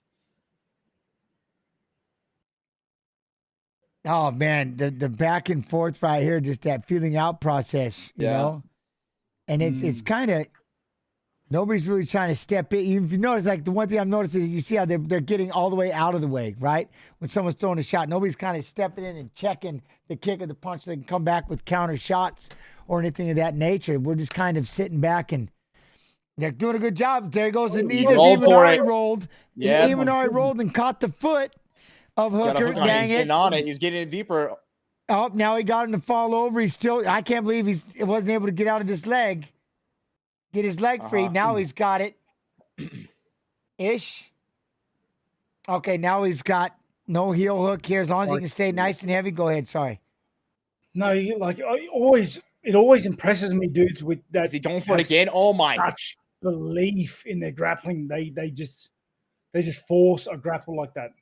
You know how it is. He's got that one go-to move, Whittaker, and when he gets to a knee, you know that when it's locked up, it's done, right? That's it. And look at what he's doing. He's like literally sitting here. My man's got it figure forward around his thigh right now, doing everything he can to make sure he doesn't get that knee. But this is what Puelles does. He's a knee bar machine. If he can get this thing free, look right there it goes. And now he's going to reach down and grab that heel and try to pull it away from the other leg, and we're about to have a knee bar. Dude, this is insane. Well, we got a heel. That's on. This is one of those things again. Hooker looks like he's in control until he's not.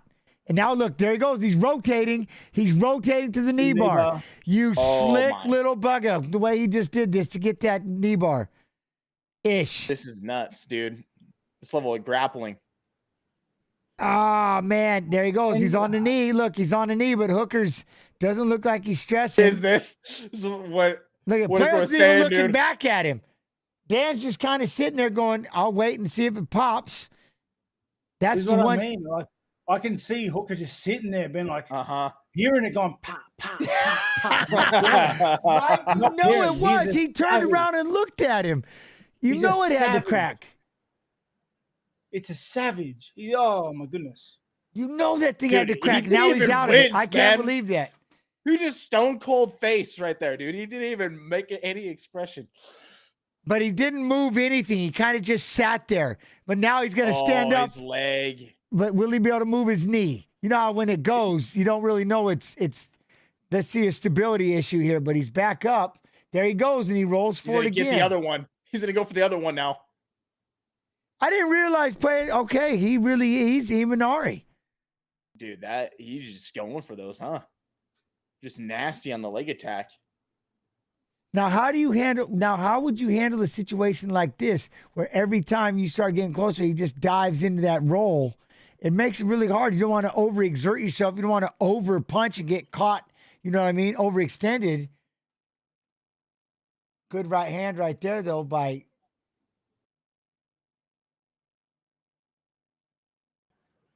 We'll have to see. I guess setups. Who wins this round? Oh, you got it. I think you would have to say Puelles. But would you? It'd be hard because I don't know. I could see the judges. Did they realize because he had him in trouble, or was that just? I'll be curious because that knee took a lot of damage. That was crazy. Mm-hmm. Look, he's shaking it. The kid is his toughness is off the charts. His toughness is unreal. You know what I mean? I think What's like I think toughness is before where he is. I think he's crazy. I feel like toughness is for sane people. Okay. That's so good. He's like He's on that other side. He's on that other level. Yeah, his leg was like just getting destroyed, and he was just sitting there chilling, like looking at him like, you finished? Yeah, you let me know when you're done cranking on it, and then I'll get at it. Because did you see Puelles? He literally turned and looked back. You know that thing had to be crunching. He's like, looked back like, you're going to just sit here and let me do this?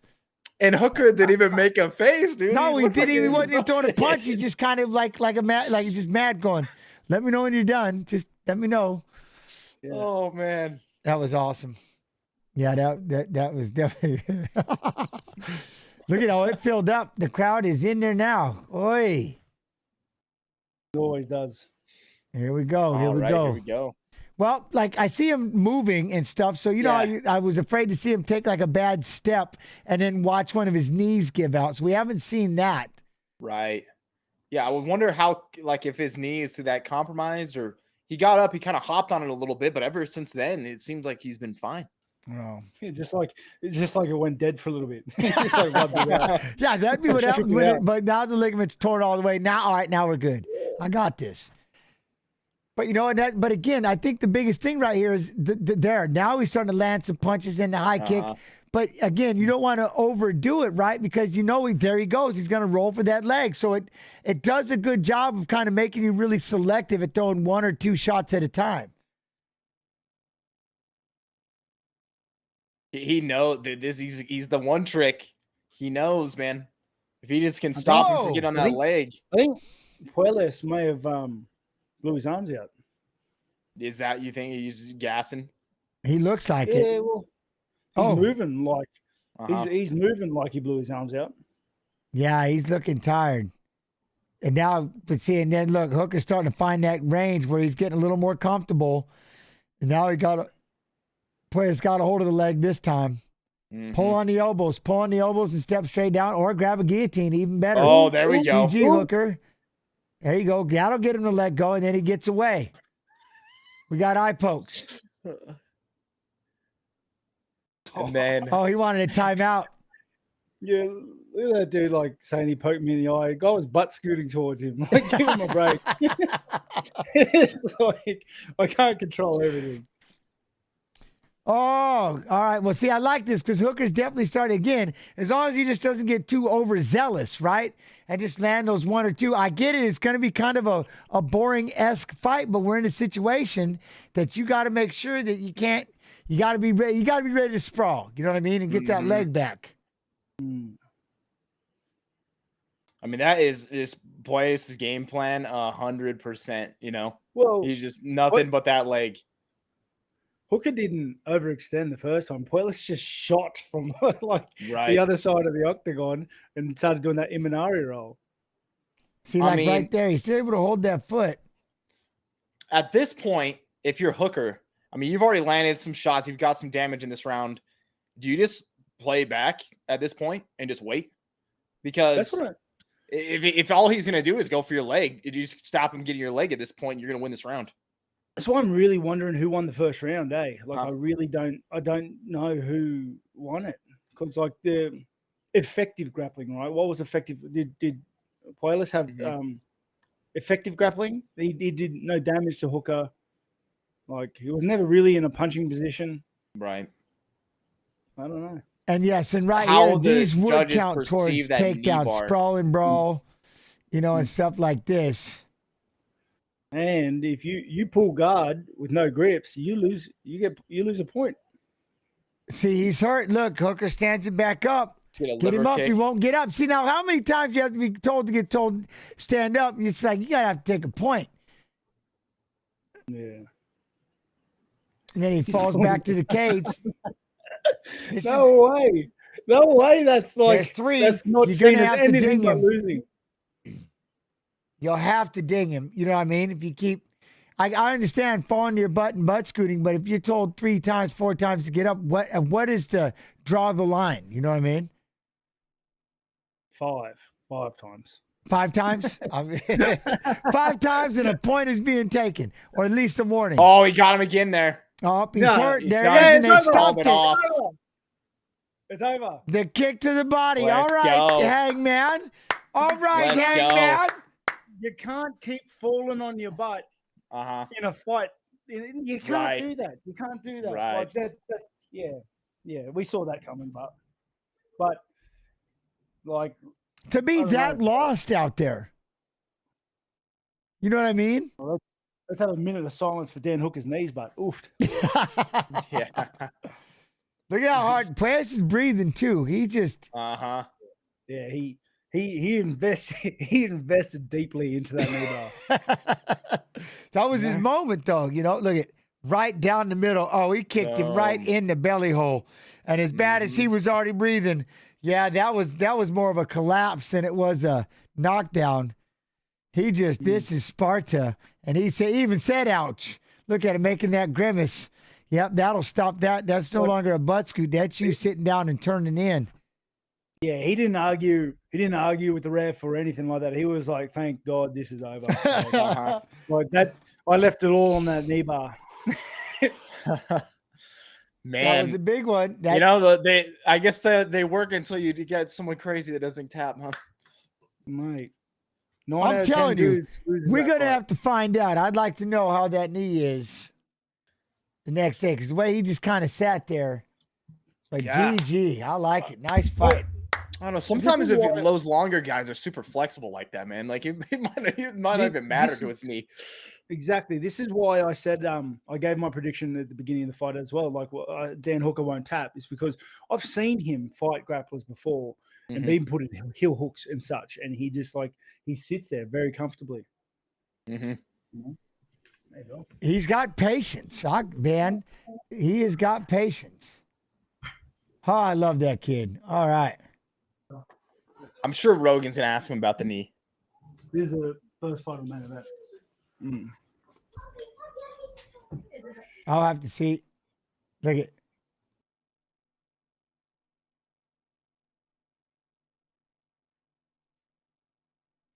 Yeah, I'm 6 foot with the mean hook. When I bite down on this mouthpiece, I'll make nails look soft.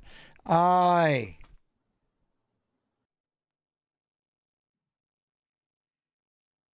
He's like, we won't be giving no interview. I'm just going to say my piece and be out of here.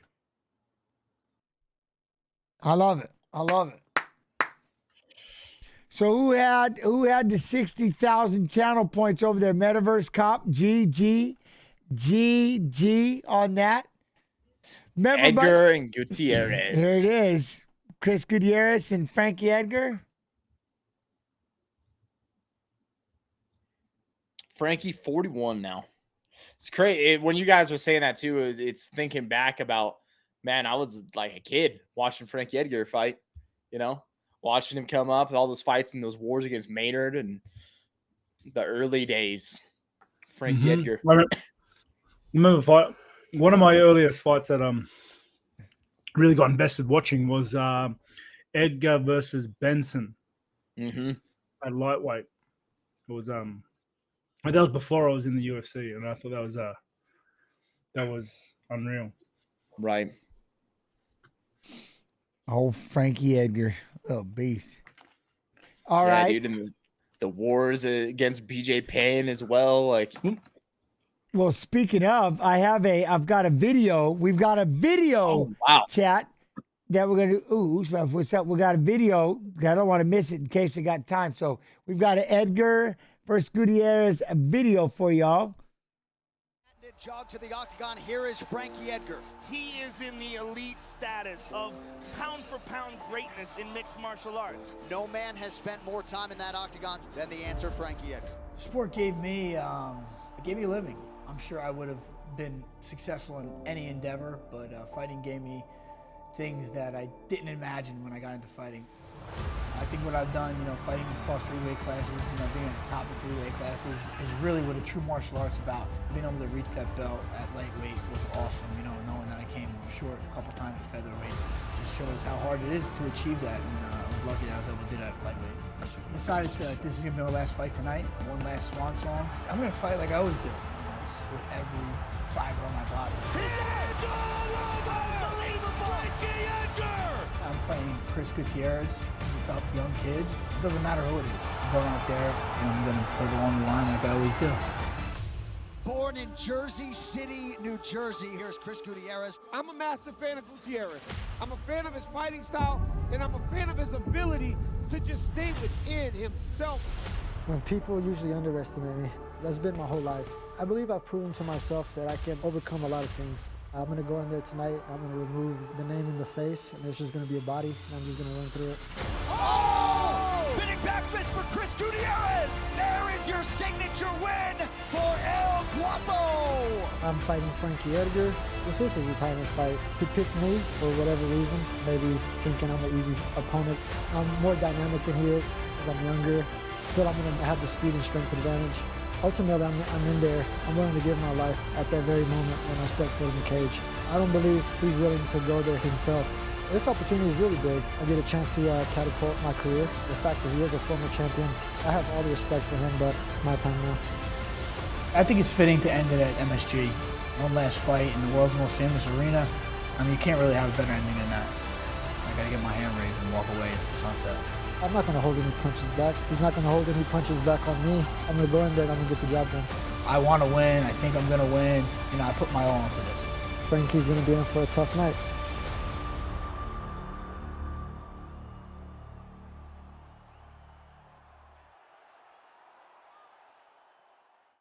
All the rain we've had like a real bad rain season. And it's killing everything. Oh, wow. Rain and all. Hey. All right, what's up now? That's going to be the fight. Come on now. Oi. What do we got? Izzy's walking his way in. I like the jacket. I like the Izzy jacket. I like the Izzy. He doesn't look like he's feeling the pressure. Pereira's like, I don't like the jacket. I got a jacket, no shirt, but I got the jacket. Right. Don't like his jacket either. You're not neither one? I'm just being salty. Are you a shirt or no shirt under the jacket, Whittaker?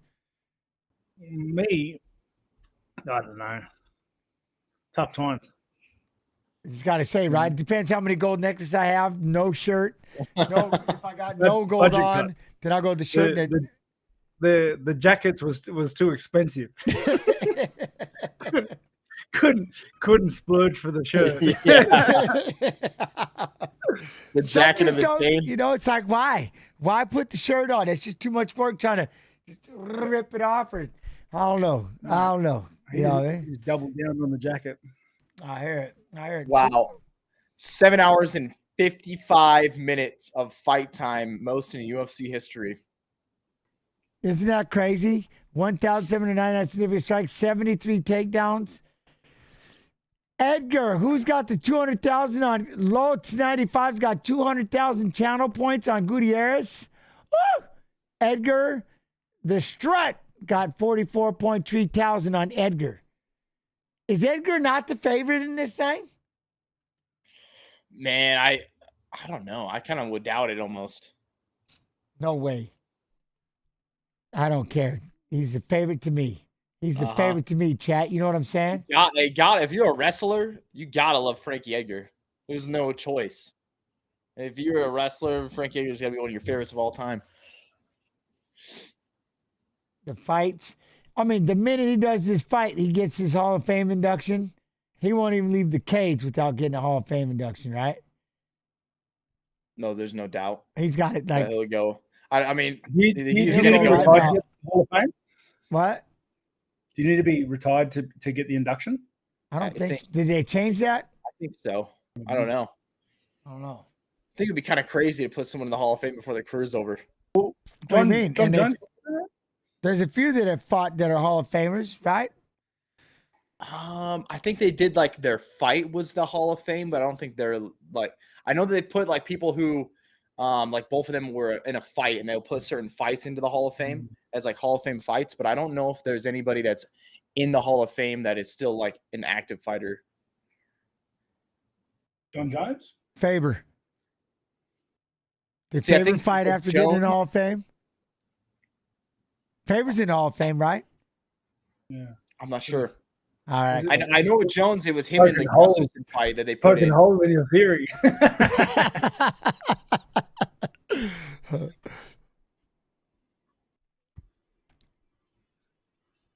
So Bones, everybody look you looking. You going on that, you getting that, you gotta let me know. I just whatever pops into my head, so don't listen to me half the time. I just like, man, maybe that sounds right. By the way, we gotta do that exclamation collect those posters. Those posters.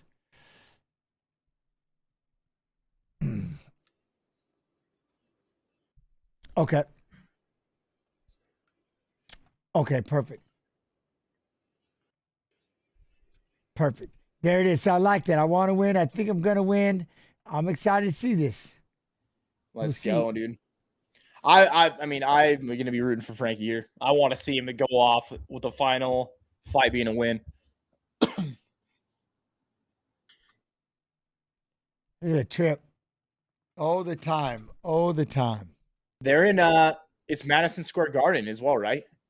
And Frankie's from it's a good place to go. From New Jersey. So I mean, he's basically his home crowd right here. This is like it's going to be a massive reception, isn't it? Right, yeah. Did I got the clock set up. Thank you, Boomer. Thank you. See, chat. Yeah, I still can see you. You got to rap with me. I'll make sure. I'm focusing on the clock right off the bat. Round 1. I'm in. I got it. Oh, guapo MMA.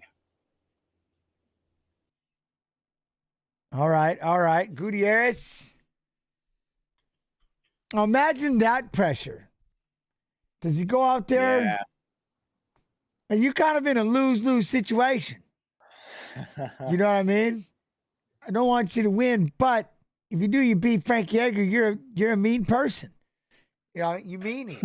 This is his last fight. Mean person. You're a mean person. But I don't expect you to throw the fight, but you can't go beating him in his last fight because he has claimed that it's his last fight. See, that puts all kinds of pressure. That's why you should have just kept it secret in the first place. Oh, dude, I didn't think that's the strategy. His last fight. You're just a bad human. You're a bad human. You're a bad human. What's wrong with you? I wouldn't want that pressure. It's like, I can't let you win, but at the same token, I know this is your last. Why'd you do this to me? I don't want, please tell me this is not your last fight. I can't have this pressure. You know what I'm saying? Oh, man. That's a good mind game. This is my last fight. I really need this. My kids are watching. I couldn't, if I lose in front of them, oh, they're going to be so upset. You know? get some fans to go talk to him? Like, Frankie was my favorite fighter. We have to see him win his final fight. Oh, that's like you just save that. You save that for afterwards. Then you're like, you know what? Man. Yeah, I think I'm going to be done. But I'm going into it like there's no, you know what I'm saying? See, I like that. Whittaker's got, like, there's no, I'm focusing on this fight, period. Oh, man. Here we go, baby. All right. Get your points in, chat. Get your points in. Who meandered up to 55? All right, Cordead. 135. Cordead 1974. GG. How you doing? Hope everybody's doing well out there. Remember to make sure you drop over here. I'll say all these things out there in the Twitterverse, in the YouTubers. Make sure you drop over here, exclamation collect. Wait till you hear about these posters. What? We're going to talk all about it after this fight. All right, Edgar making his way out, chat, making his way. I feel like his walkout is so iconic at this point. Uh-huh. He just comes running out. He's done it his whole career for the last 47 years. Do you think at first it was like, I just want to get in there. I'm just going to run into the cage. And then he's like, well, I'm going to stick with this. I think a lot of guys run. Did you run, Jens? No. It was like I was as slow as I could. It was like walking to the torture chamber. Yeah. No, I just kind of strutted. I was just having fun. Yeah. I'm a walking fella. Yeah, I was a walker. DC, it was kind of DC would run out. Strutting, you know. I wish I had more of the Genki Sudo and had like would you do like a big choreographed dance or anything, Whittaker, if you could? Just fought Definitely not. no way, no costumes, no smoke and mirrors. He's the Reaper. He's the Reaper, like, man. It's a distraction. He's coming out banging the chest, ready to take some souls. My man He's the said Reaper. it's a distraction. I get it. I like over in Japan, I had a couple of did a mask and stuff like that. But their opening shows that they would do they were pretty impressive. Like my man was out there smashing on these drums, and I was stuck up on this high balcony, and the thing was swinging. I'm scared to death up there, just praying. Man, I'm so afraid of heights, and they stuck me way up there. Mark Hunt's laughing at me. I'm just like, it's not funny. They said my name. I wouldn't let go of the railing because I was afraid I'm afraid of heights. They had me way up there on these scaffolds. Oh, it was crazy. 10 years. It is crazy how Edgar did the same thing. Started out at 55 and gets to go down there to 35. I like it. Did he start at 155? Was it his original? Oh, yeah. And he's been dropping weight classes? It was the beast at 55. Me and him, we the two smallest belt holders.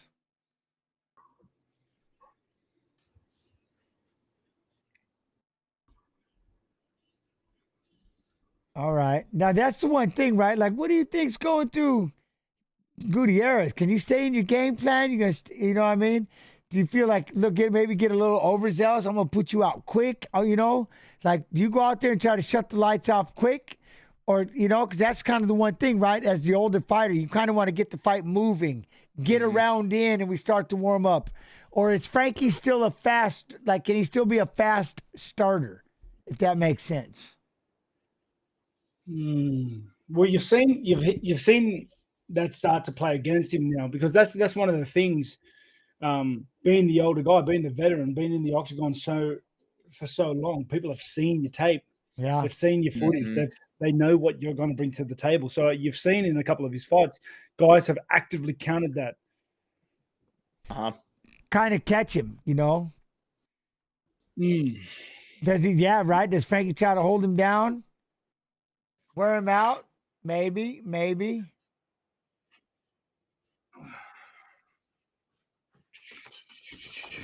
I just got to remember the clock. 1 second. You know what I'm saying, Art Prince? The clock. All right, baby. I feel bad. I can't unsee the. Okay, I see Halle Berry right there, but all right.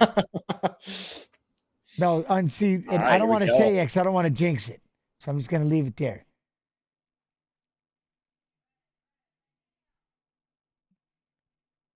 See, all right. So no real rushing. Right. They're kind of in range, just in range, I guess. Both guys. And that's like, yeah, as I say, there's a lot of feinting going on.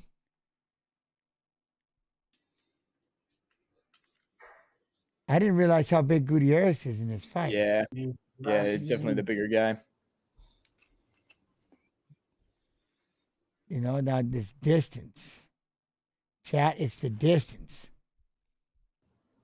I like Frankie. Look at Frank. Oh, did he just spin an elbow? He took that elbow. Oh, the calf kick up. Now we got the balance.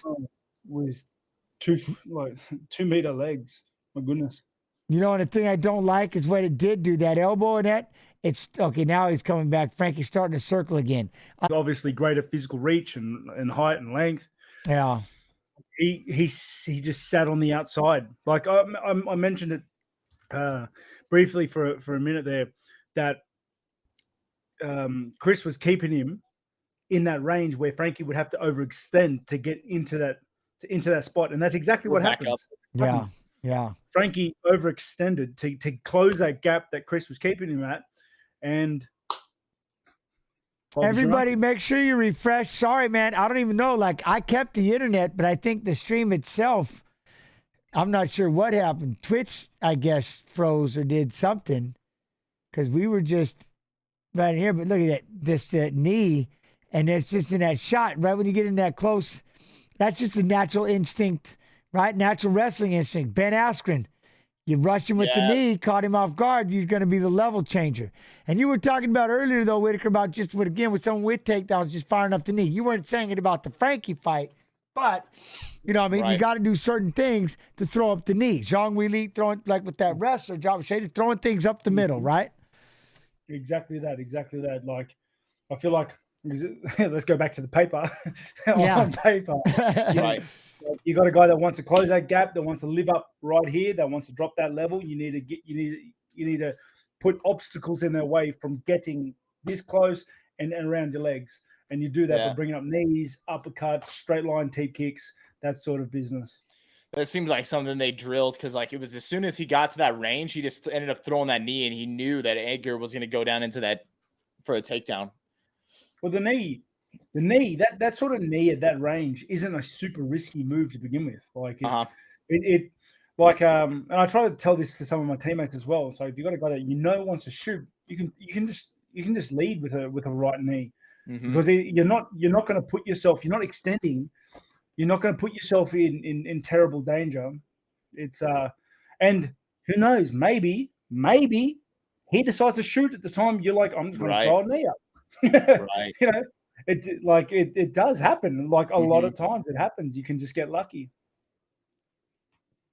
Yeah, chat, for those of you that wanted it was a knee. He fired a knee right up the middle. And again, you know, it was kind of like he dropped down and went for that shot, boom, and just dropped right into that knee, because that's the rest. They drop down with the hands. They're not, you know, you don't keep your hands right here. You don't keep your hands tucked. You just kind of dropped and, you know.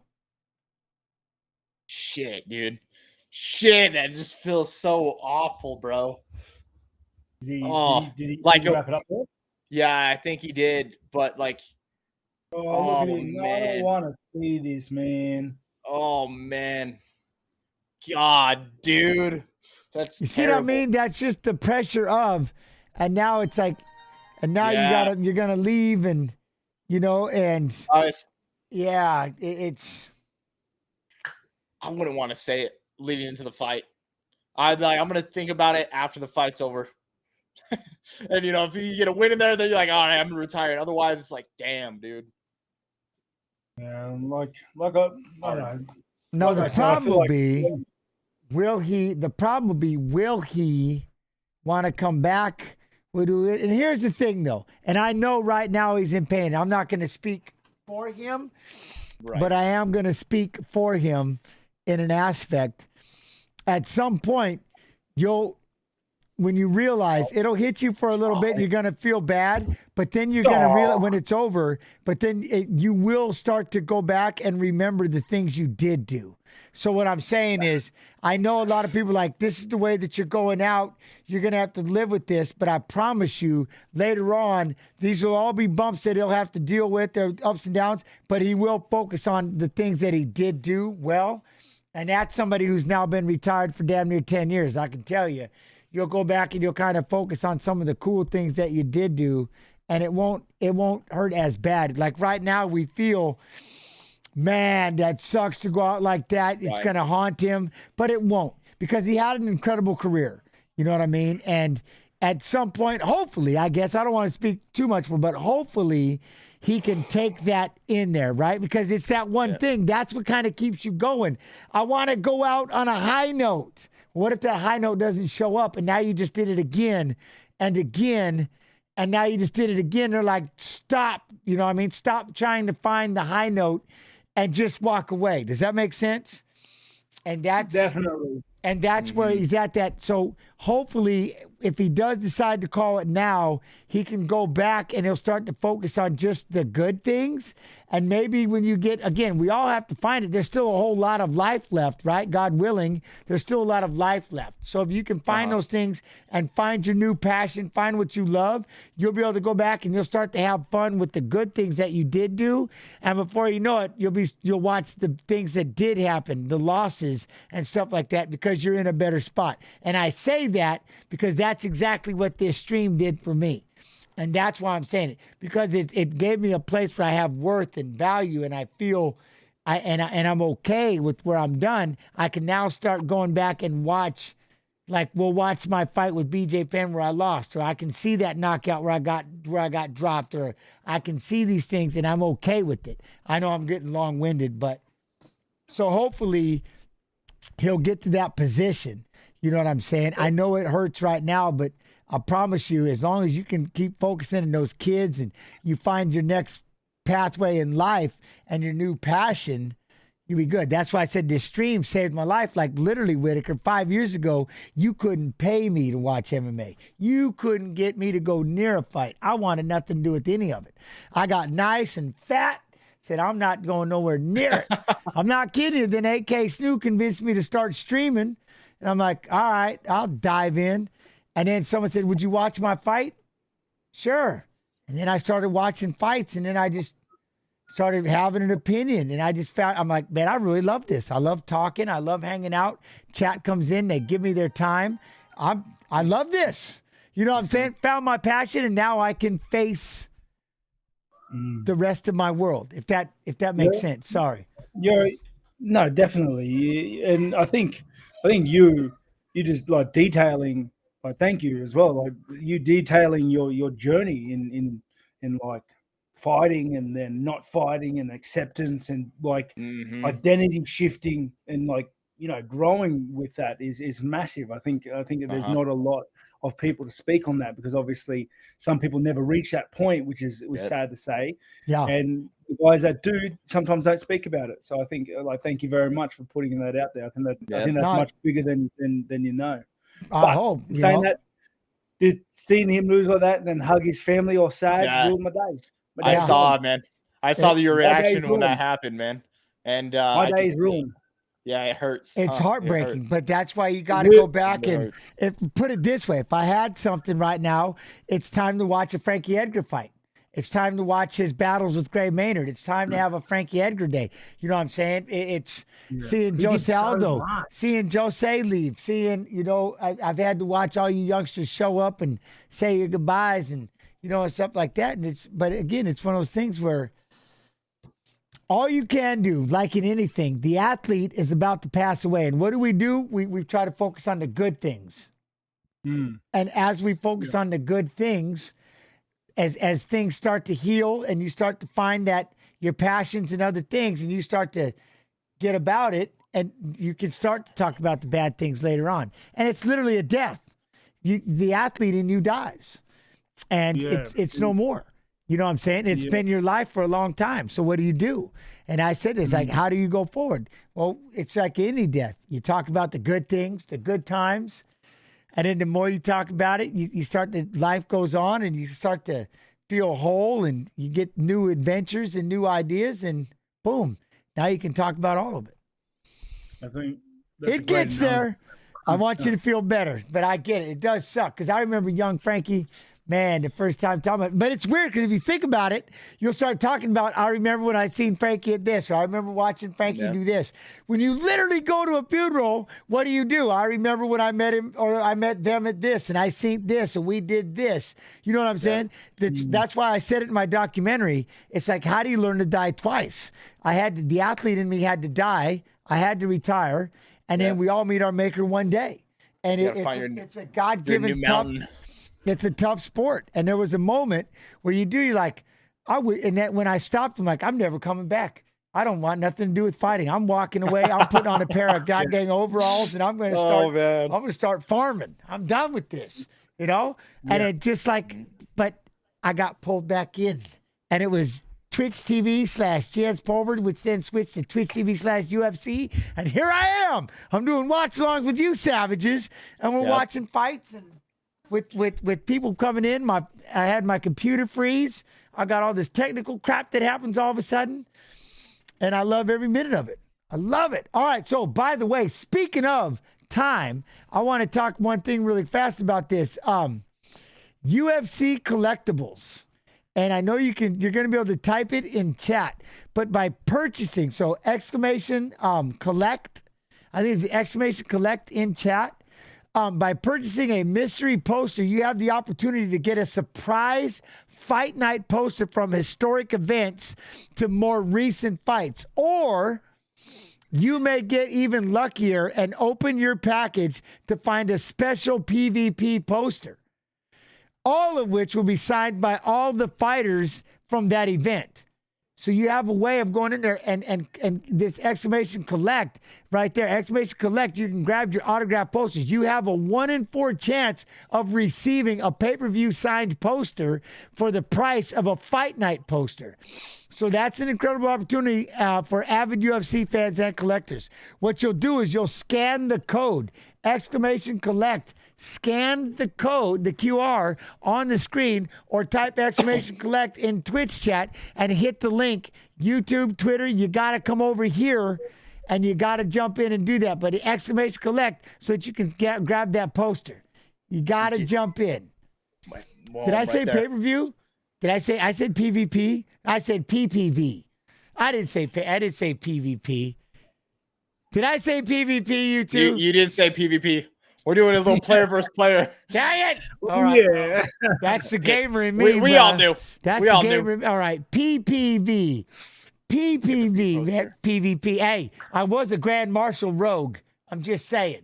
World of Warcraft. You know what I'm saying? But make sure you sign in. So make sure you gotta come on over. Exclamation collect to grab your autographed UFC mystery poster. You get one of those pay-per-views, those PPV posters, not playing. Signed by everybody. Got to get a Whittaker. Right back here, baby. Right back here. Technically, yes, all the posters are PvP.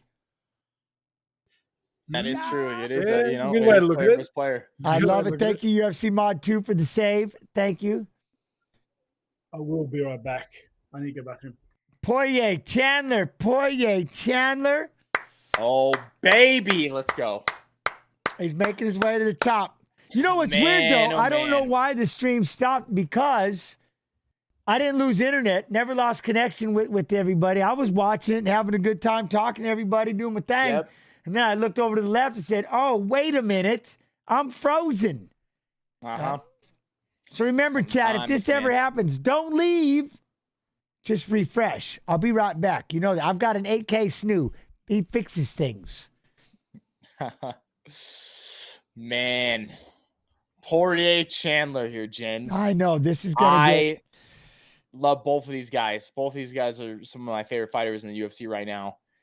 And, man, I really can see this one going either way. I think Poirier is definitely the favored fighter. But, man, I know Chandler is still so hungry to get to that title. You know, I wish Chandler would be a wrestler first.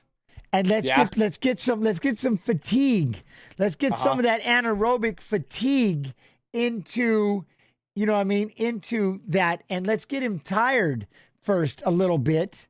And then maybe go toe-to-toe. But see, the problem with these damn wrestlers, this one included, these damn wrestlers, we get in there and start swinging, and we want to keep swinging. Man, I like this boxing. I'm going to get in and just start trying to knock people out. Well, how about we just dive in really quick, and we wrestle for a little bit, and we take the steam out of Dustin, try to slow him down, and then we can go toe-to-toe with him. There's no point in going toe-to-toe right off the bat with him. You know what I'm saying? Maybe we do see that from him in this fight, because I know I watched an interview of him recently, and he was talking about that when he kind of came into the UFC, he's like looking to make that name for himself and wanting to go out there and, make it a very exciting fight. And I think recently he said he kind of had more of a mindset shift where he's looking to get to that title, and he's looking to fight more, bring a little more strategy into it. So he got away from trying to have something to prove first coming here and just being the explosive. I think, again, his first fight was Hooker, right? Yes. And coming out there and landing that one big shot, he's like, I'm just exploded onto the scene, and now it's just kind of gotten away. So what we're saying, Whittaker, is we're just kind of saying with Poirier, if I was Chandler, I might wrestle a little bit in the first round.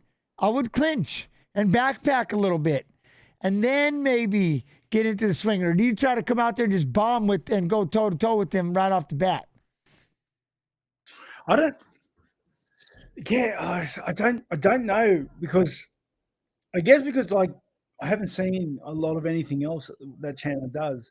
Yeah, very true. He just just tough as crap and punches. And you look at him, his physique, the way he's built, like that's what he does. That's what he's built for. I don't know. He's a running double is what he should be. He's a running double into an overhand. Like that's what he does. But like I don't know if he can do that, if he can wrestle, take him down, attrition, get back up, start putting on, because he's so explosive. Even when he wrestles, his scrambles are super explosive. His doubles are super explosive. Like it's all super high output, whereas Poirier is more of a and then like you shoot on him, he's going down. He's got a dangerous guillotine. He's got a dangerous Poirier is a grinder. He's dangerous everywhere. He's a kid. I mean? Like, he's been in there since he was like 18 years old. Exaggeration, but he's been in there since a baby. Yeah, like, you know what I mean? He's a wizard in this sport. I think if Chandler doesn't put him away with a massive shot, Poirier just weathers him down until he finishes him in the second. And I like Chandler a lot, but I reckon that's my prediction. Can you predict like that on both sides? Yes, you predict right in the middle. If this happens, this might be a scenario, and if this happens, this will be a scenario. You know, trying to be neutral because we're commentators, so we can be neutral. Nas 18, 35,000 points for Chandler, and Poirier is running away a little bit. We got 100,000, low 75, 100,000 points on Poirier. GG and good luck, and don't freeze. Chandler's 36. I didn't know that. There it is. 33 and 36. I didn't even, All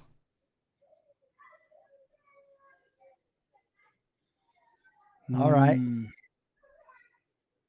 Man, the next three fights are about to get what? Yep. We got some absolute bangers to finish the card off here. You know, Chandler fought Ferguson last, right? So even though he won that fight, the first round was a little scrappy. Mm-hmm. You know what I mean? Tony was still looking good in that. He was starting to get hit a lot.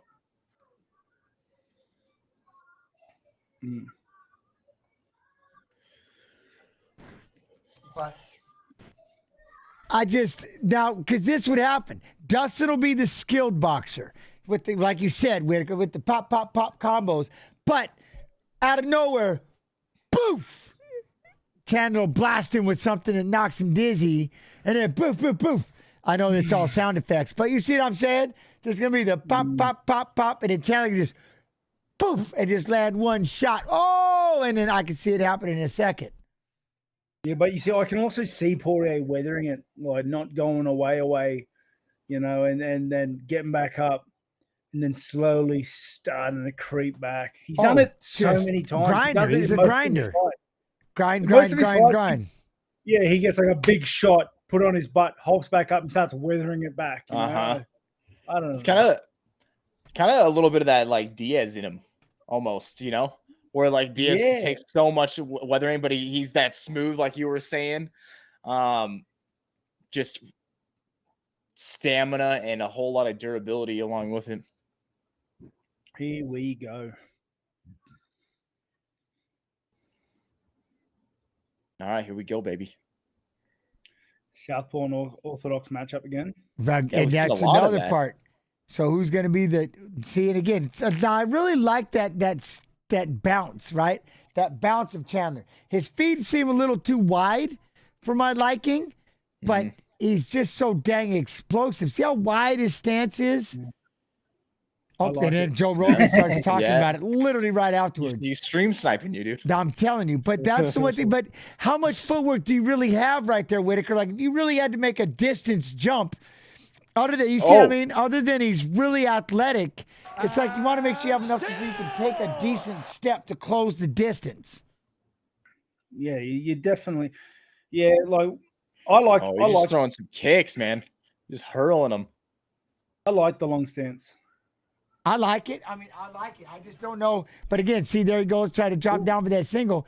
I like the wide stance again to keep from people trying to take him down. And he's so explosive off those feet, it works for him. He's so explosive. Yeah, He's a coil. He's definitely a coil.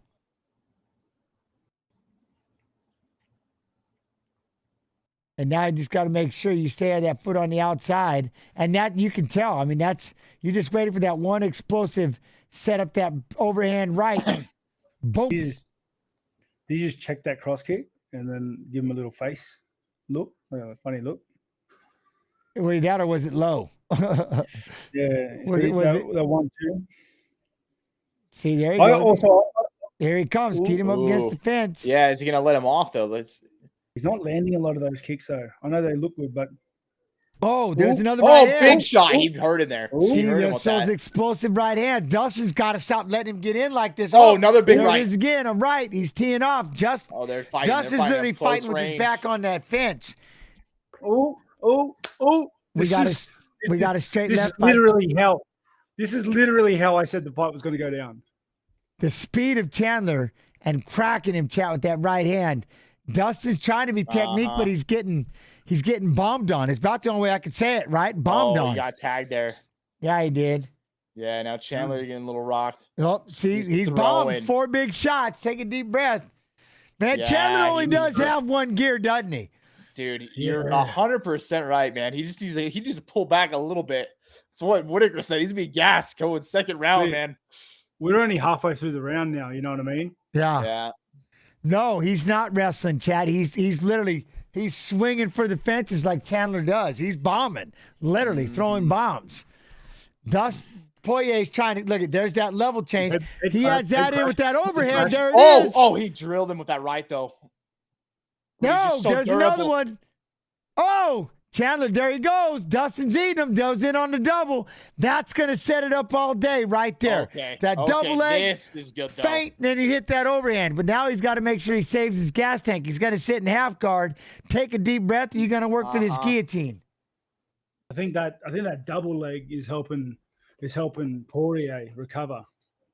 I just don't know if he put him away. Poirier was 1 foot in the shadow realm just then. Yeah, 100%. And I think Chandler was getting 1 foot into the tie realm.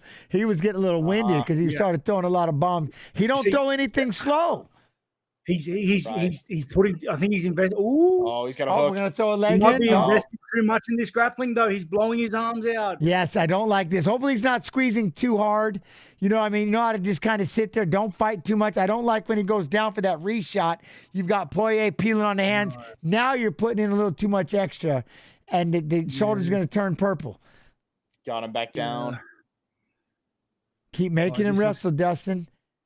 Nice throw, what in the back. The suplex, man. Yeah. Oh, see, this is it. He's tired now. Yeah. Poirier's he's like going to get to work now. He's going to get to work. Here comes Dustin. That's what I mean. Oh, that's a big one. Oh, Chandler's getting tired. Look, he don't know how to throw anything.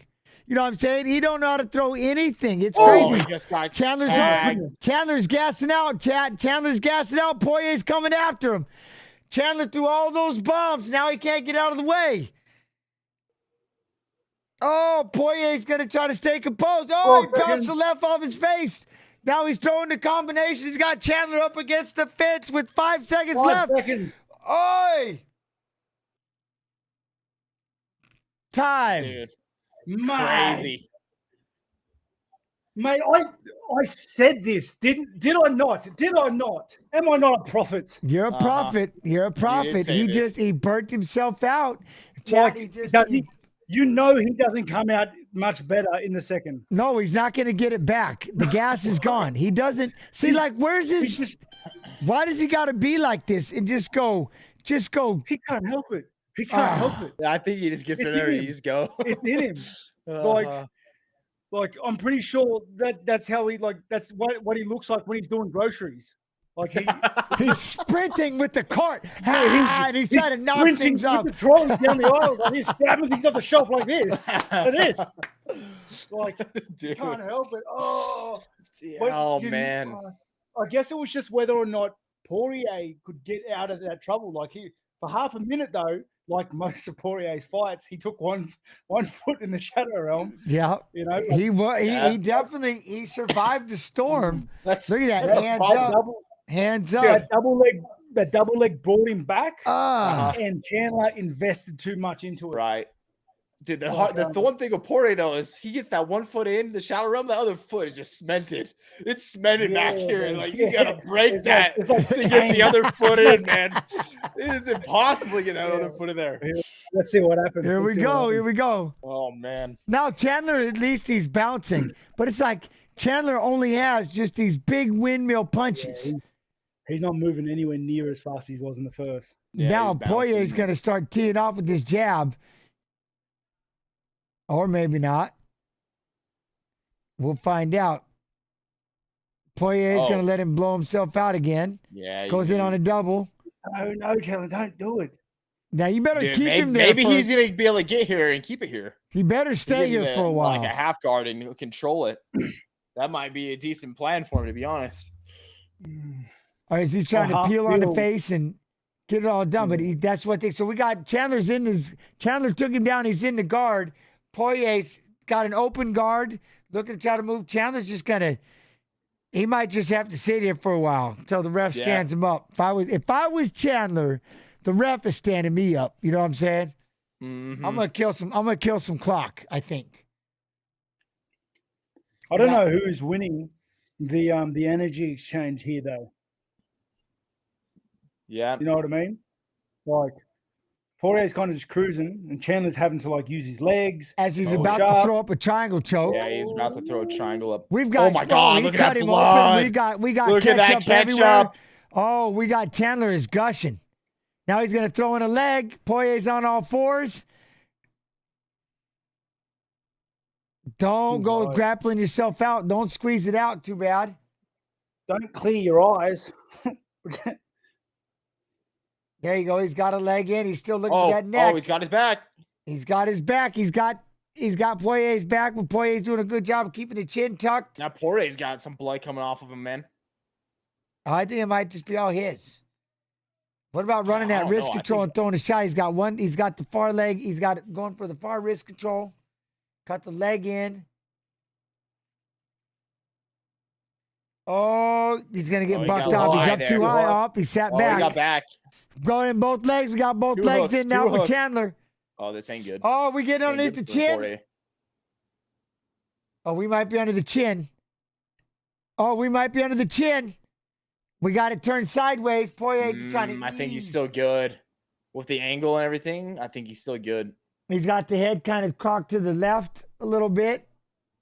Now, he's got to make sure, right? Chandler can't be squeezing. He's got to just know that he's got to be holding it, kicking the leg. Dustin got one leg free. All right, here's my question, Whittaker. Poirier gets back to his feet. Chandler's done. Right? Yeah, Chandler's using a lot. Yeah, he's got to keep him down. Poirier surprised me with how he's kind of accepting the grapple.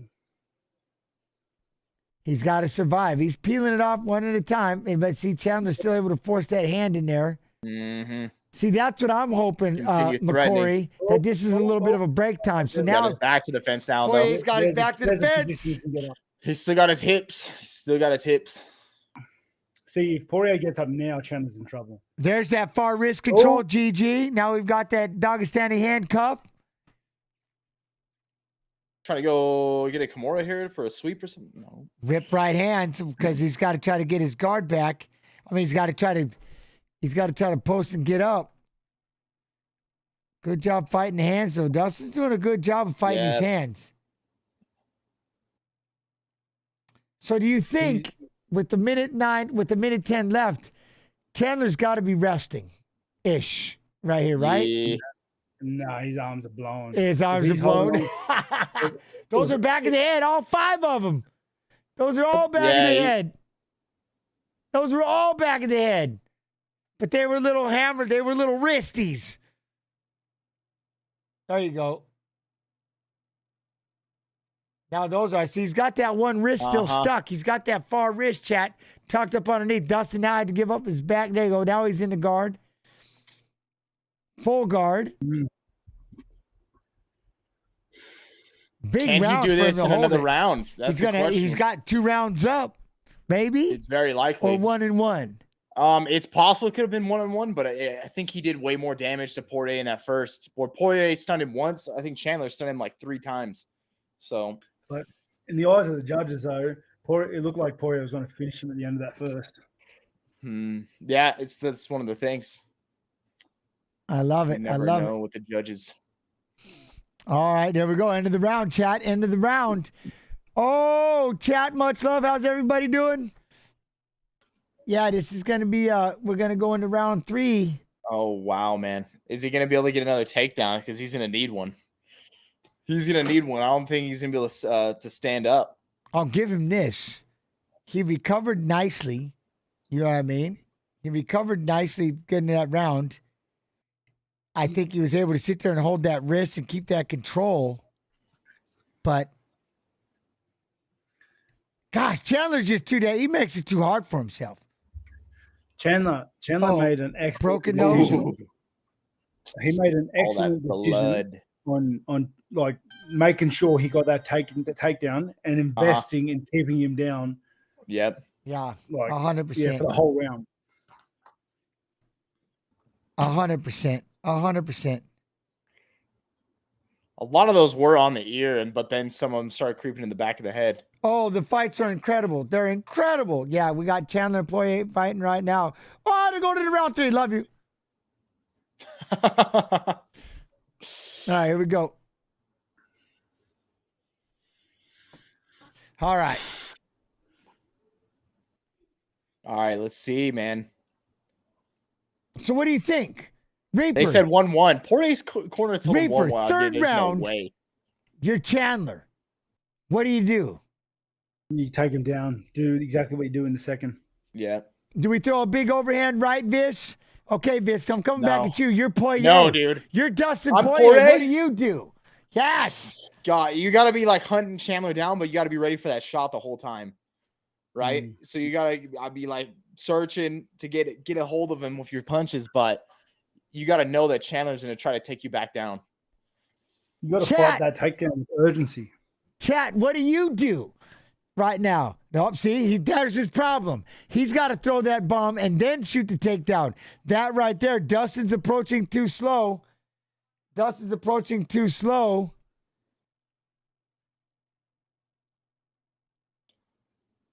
Oh, man. Up. Oh! Big ups. We got the back. Got the back. Oh, The they slid scramble. around. Poirier's on top. Oh, what a reversal. What happens if Poirier keeps him down the whole round? Oh, we got a figure 4 around the waist. Oh, no. He's like, oh, you want to take my back? Now I'm going to take your back. Yeah, it's about to be some get back. Or he's got the body triangle in there. All right, one thing I've learned. You know why I wouldn't ever want to fight Chandler? Because the deep water he's going to take you into, no matter if you win or lose, is horrifying. It's horrifying.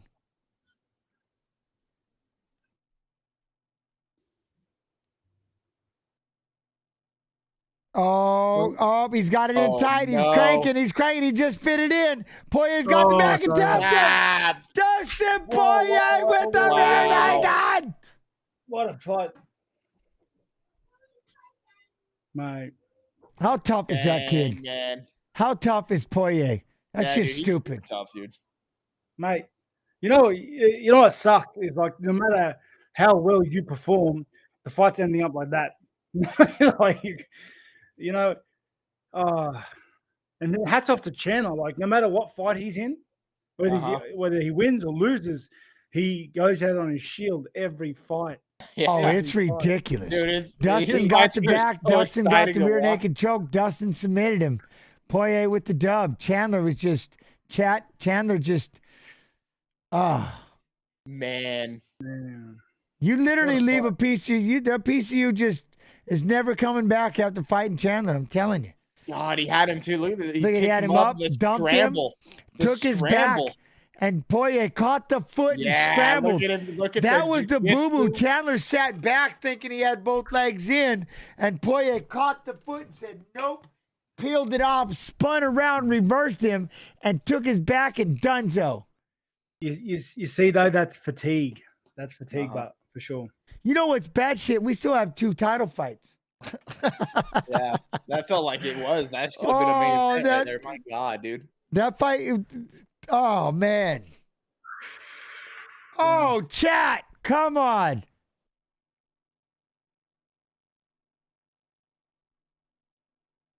Look at Dustin. Dustin's he's on a level. Love that guy. That's something. What a beast. I feel like Dustin's face doesn't change when he's winning a fight, even when he loses. You know? Okay. He always kind of looks like that. Yeah. That is just crazy. He's so durable. I can't believe he does it. He's just so poised because he's been doing this for how long? I mean, since he was a kid, he's been fighting in this dang UFC. It's nuts. Chandler's got to go like,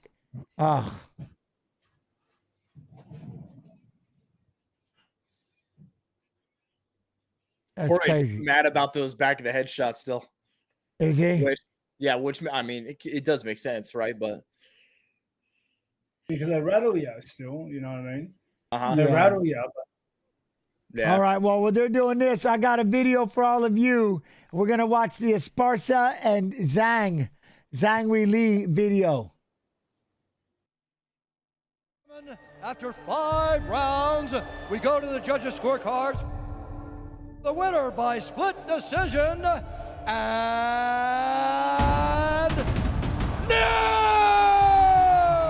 I've definitely solidified my spot in the history books by becoming a 2-time UFC champion. I mean, I was definitely already kind of in there, you know, being there at the beginning of the division of the UFC. Carla Esparza, the inaugural UFC strawweight champion. But this sport has evolved so much, you know, especially on the women's side over these last 8 years. And I think that, you know, still being at the top of it just kind of shows I've evolved with the division. Carla Esparza's overall fight IQ increased, her striking increased. She's developed a full overall well-rounded game. And if she can get to that top position, she is nasty. Ooh, that's gonna do it. Carla Esparza. 我觉得卡拉跟 Rose 的比赛怎么说呢？可能顾忌的太多了，可能怕把脸打花呀。我觉得冠军的心态就是无所顾忌。对我来说，就是你不要在意输赢，你不要在意怕打花脸、怕受伤，什么都不要去想，只是想把最好的自己展现出来给观众看。She's going to grab you, she's going to overpower you, she's going to hurt you. 因为在我跟 Joanna 打之前，Dana White 就说，如果谁赢了这场比赛，就会挑战冠军。所以这次比赛的时候，我就是想要赢，而且我是想要碾压。Spinning back fist, floors the Jacek, and that'll do it. Zhang Weili. Weili is the former champion. She's been at the top of this division as well. She's a great fighter, but I have the best wrestling in the strawweight division. I've been able to take down everybody I've fought in my whole career, so I don't doubt that I can get her down at some point. You know, really like push my ground and pound and go for the finish. 卡拉呢，她从很小就开始练习摔跤，而且她摔跤水平在 UFC 也是挺高的。也特别想检验一下我的摔跤和柔术地面，因为我也练了很多。There's a tap. Wow! What a victory there for Weili. All the work is done. All I can do is just find those weaknesses, find those holes. And I want to show I am still the best strawweight in the world. 我觉得没有什么让我担心的，我就是想着做好自己，然后做好每一天。Zhang Weili has her down. And new.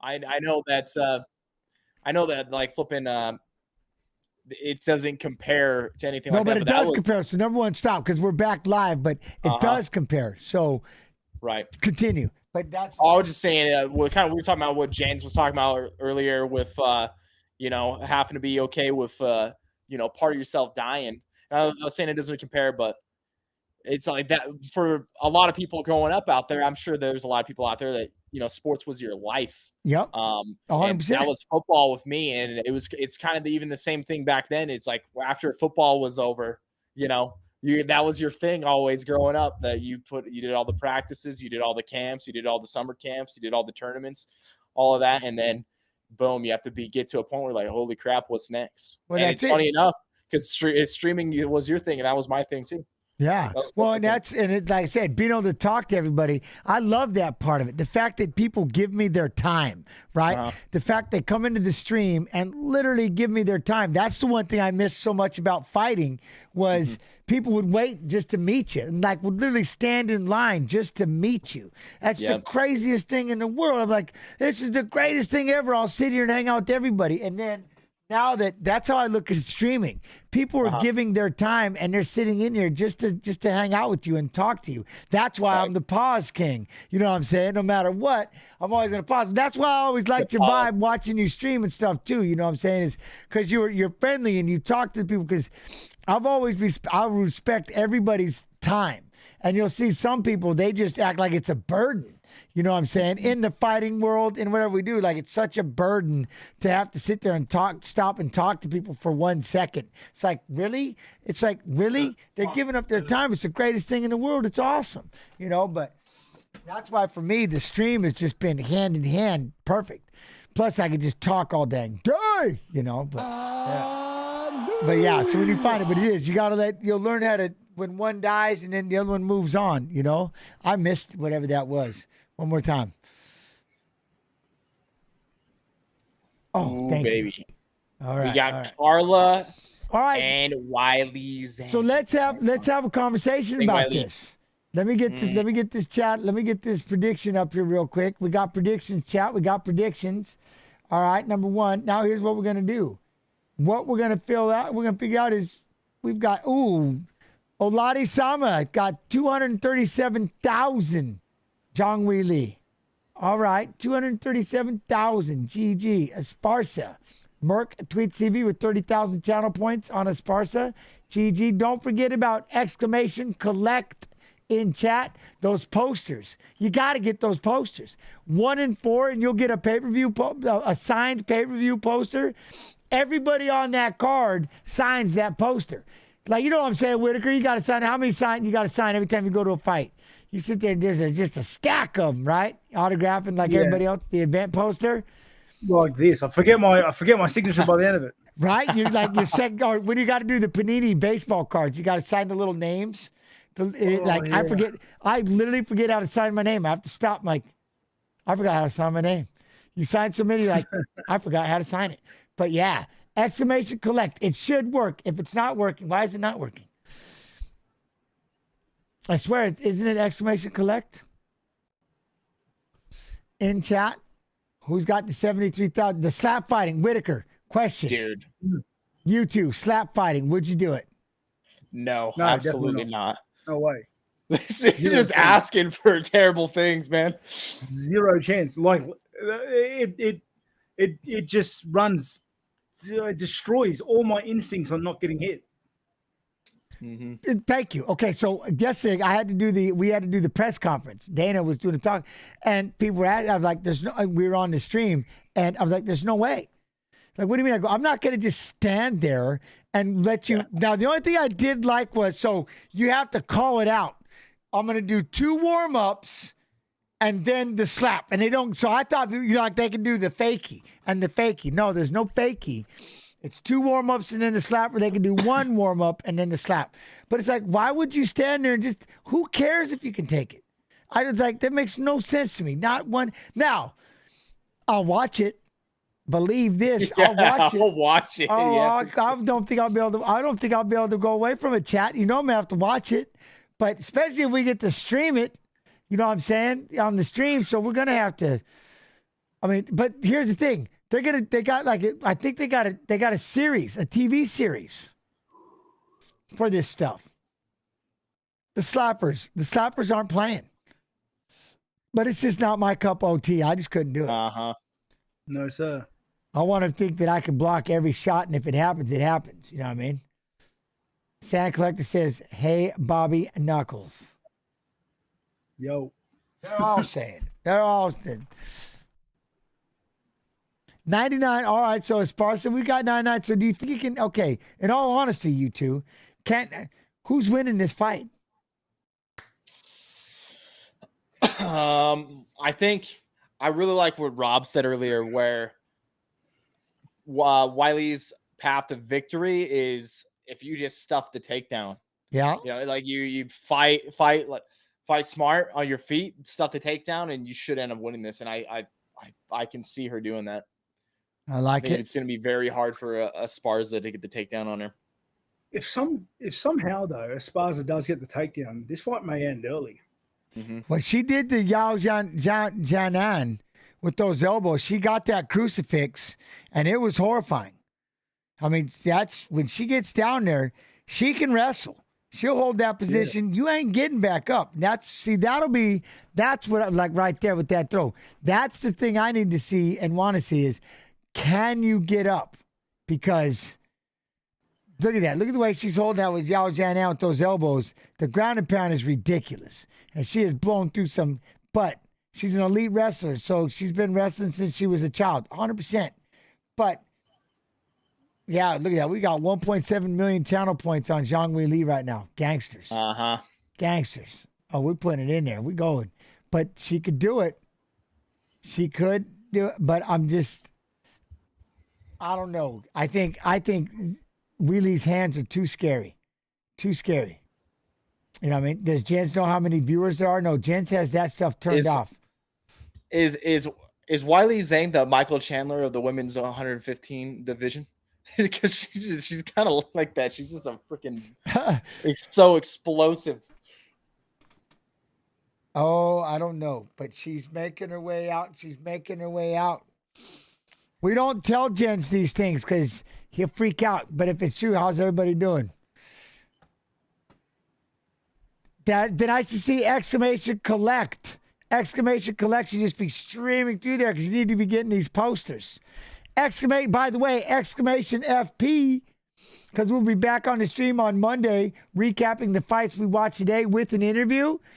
And Fight Pass is giving away 2 months for the price of 1 right now. Exclamation FP. UFC Fight Pass is offering a special deal until the end of November.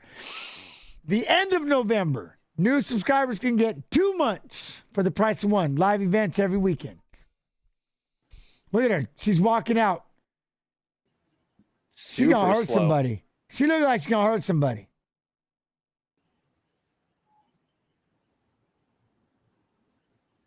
She's this pace all the way to the octagon.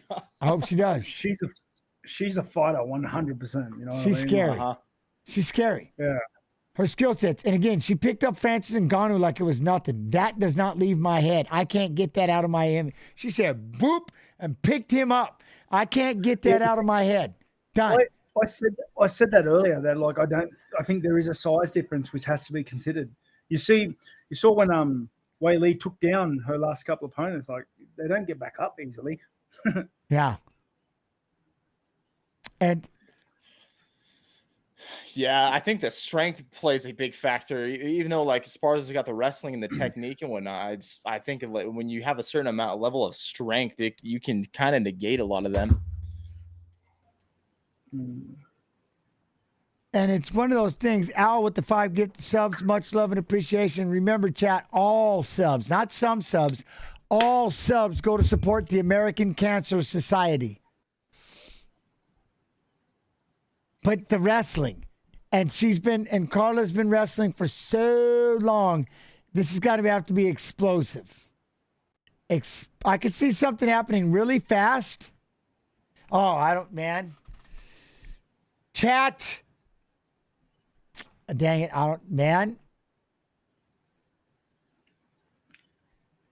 See, there it is. Do you see that? These are the things that I like carrying right there. And this is what I love. Zhang Weili is going after.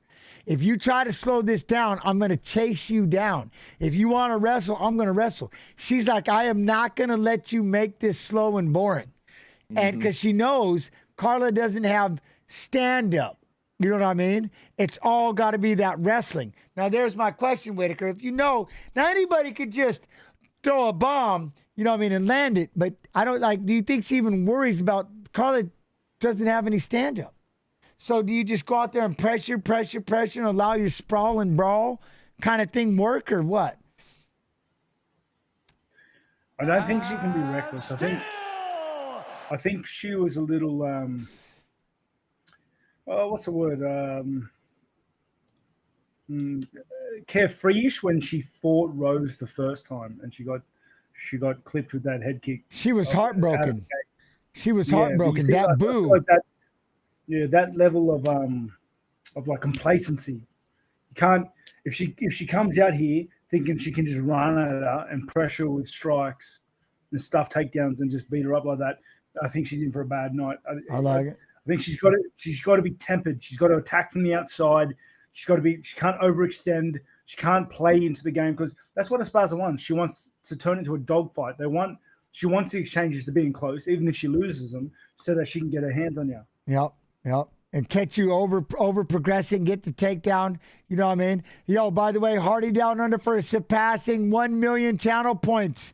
GG. Hardy down under with the 1 million channel points. Much love. And that's it. But see, the one thing, though, when we go back to that first fight, I was talking about it yesterday, because if you're new here, chat, Fridays we watch Fights of Fighters Fighting and Saturdays Fights. And one of the things we were talking about was, remember all the boos when Zhang Weili fought the first time? It almost looked like it broke her heart. Like it messed with her. She was getting booed horribly. But see, now the cheers, she's been just kind of loving it. Loving the cheers and stuff from the crowd and everything like that. So that's one thing that she has differently than that first fight with Namajunas was all the booing. Kind of, I know it messed with her. It messed with her head. But I do know what you're saying. You got to slow it down, because if you're too aggressive, see, we can't have where Rose was too afraid to make any kind of aggression and fall into the takedown of Carla Esparza. Zhang Weili's got to figure out how to just be, I guess, just, how do you put it? Not over aggressive, not too laid back, but just get out there and fight. Get in there and just be dirty. Right? Tempered. Gosh, you just keep coming with the good ones. My man. Tempered. I like that one. Tempered. Yeah. I love it. Two of them now I'm getting from Whittaker. Young man is coming in, dropping nuggets. Yeah, like this fight could go two very got the different singlet on. There's so many different directions this fight could take.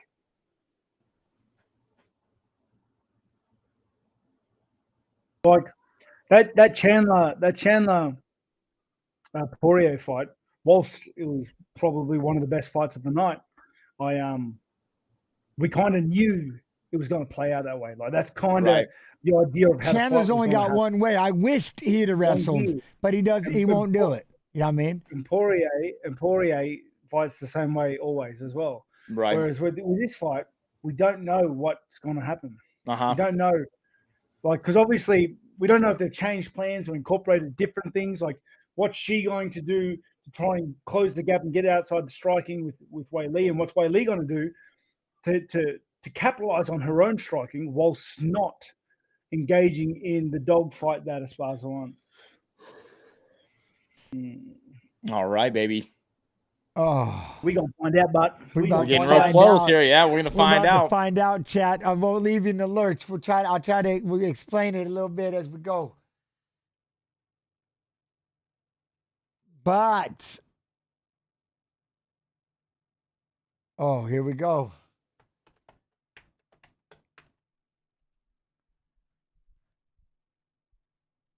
$2.6 million points on Weili right now. GG, chat. What? Y'all getting paid too much with these channel points. I think it's a good bet. Every weekend. That's fine, right? Every weekend we're doing this. I love it. Of the evening. Oh. Modelo. Ooh, Modelo. Look at, he got so excited he took off. He just got out of here. I can't handle this. Predictions are closing soon. My man just said, Bip. Rob, I had to go for a quick sprint. When you're in there and the buffer is finally, he's like announcing all of it. In that moment, what's it feel like right before the fight? Is it butterflies? What is it? It's terrible. Yeah. Terrible. Yeah, it's like the nervousness and everything, and like all the eyes are on you, and your opponent is death staring you from across the cage. Like, stop looking at me. Like, but you got to be strong. So I just want to perform. I've just got to perform. Just remember the game plan. Remember the game plan, and just circle, right? Yeah. Just circle. And then what's the trippy part for me? And I always think this when it happens, is that they announce you and everything, and then everyone disappears. It's like the crowd scatter like rats. You're going to attack. Like there's so many people. There's cameramen like this on you, and look at everybody in the cage right now.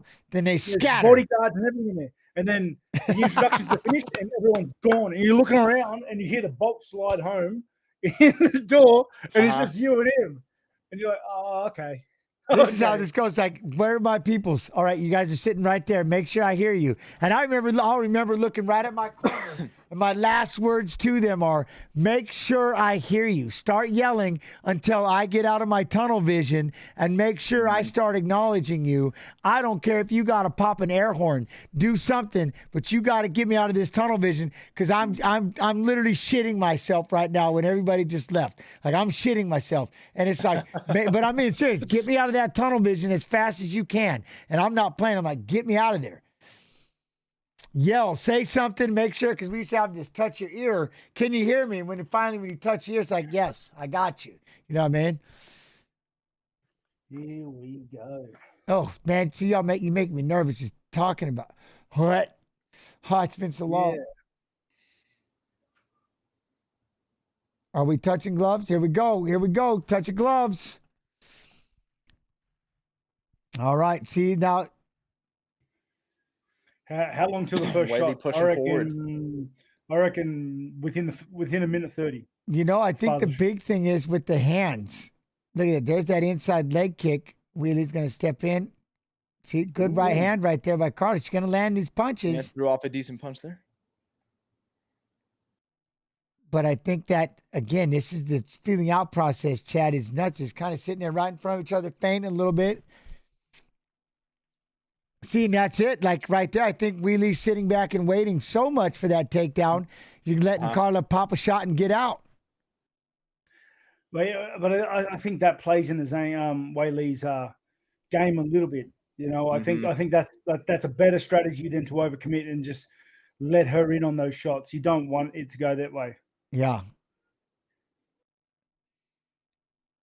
It's crazy the way that you kept Zhang this patient. And she, when Esparza goes in, she's open. Weili is hitting her. Like it's she's coming from so far outside, and she's like trying to wrestle box. That was bold right there with that leg kick. You bold throwing leg kicks right now, Weili. There you go. Good right jab got in there for Weili. See, if you're Carla, that's all you got to do, right? Just keep bombing overhands. That inside leg kick. I think the first time you can get her to shoot and you can sprawl, see, she's getting more anxious. Here she goes. Weili's starting to reach out there a little bit. Flip that leg up a couple times. Chad fired a big right hand to the belly hole. Here it comes. At what point do you think she just flips the switch? You know what I'm saying? You know what? We could also see this for five rounds. This right here, because this is what happened with Rose Namajunas and Carla. We already know Carla's not going any farther forward. She'll go right here, and that's it. It's got to be up to it's got to be up, and that's the thing. Rose wouldn't engage, and right now Zhang's trying to find the range. There's a head kick, another head kick. She caught the foot. Trying that takedown. Carla's got the leg. foot. Right. Oh, Zhang Weili jumped on her back. She's going to try to grab that wrist control. Oh, we got a scrambling situation right here. She's going to get around behind her. Big elbows to the head. Big elbows. You're playing too much of that head. Here comes Carla. Now she's got that front headlock. She countered it. Power through, belly to back. Oh, you better throw it. She took her back with ease. Zhang Weili took the back. Carla's got to try to fight away to get back into the guard. Nope, Weili just flattened her out. Here it comes. Oh, man, you might just see some ground. We're still rolling around. Esparza's back. Now Carla's back on top in the guard. GG. All right. Open guard for Zhang. I like that. Don't let her get heavy. Get her up in the air. Tying up the hands. Here comes Carla with the elbows. Looking for a cut. From Carla. Looking for that cut, boy. She gets on that one leg, Whittaker. That's going to be a whole nother, that's a game. That's a lock if she gets on that leg. Now she's doing a good job. Weili's keeping that guard locked, kicking away, trying to kick away, try to get up. There she is. She's up. Oh. Ooh. Now, condition-wise. You know what I mean? Landed a nasty right. You want to wrestle until you don't. But Zhang Weili's right in her face. Here she comes. There goes that single denied. See, now, you notice, though, you see how you got Carla to shoot right there? You're already starting to break her when she starts panicking. Zhang threw the kick. Weili caught it. Going to go for the takedown. There it is. Got to get that foot on the floor. Still got that ankle nice rolling job. to her back. Around behind. GG. Oh, Zhang Weili's got wrestling 2.0. This is scary. This is scary. She's going out there, too. She's going to get in that half guard, sit on that leg, and here comes the elbows. Weili, whenever Weili's throwing something, it looks like she's going for the finish. Whenever they go to the ground, it looks like she's finishing. You say, oh, man, 13 seconds left. Big elbow. You got Carla trying to go for working arm bars. The arm barge. There we go. Now she's trying to grab the feet. Now we're back on her feet. With how that round started, I did not expect it to end that fast. She did it. She said it. So now here's the question. You know what I mean? Here's the question is, how tired did that get Zhang? You know what I mean? How tired did that get her? She's tired at all, man. Looks no less than Esparza. Now, do you think but on the mental side, what do you think that did to Esparza?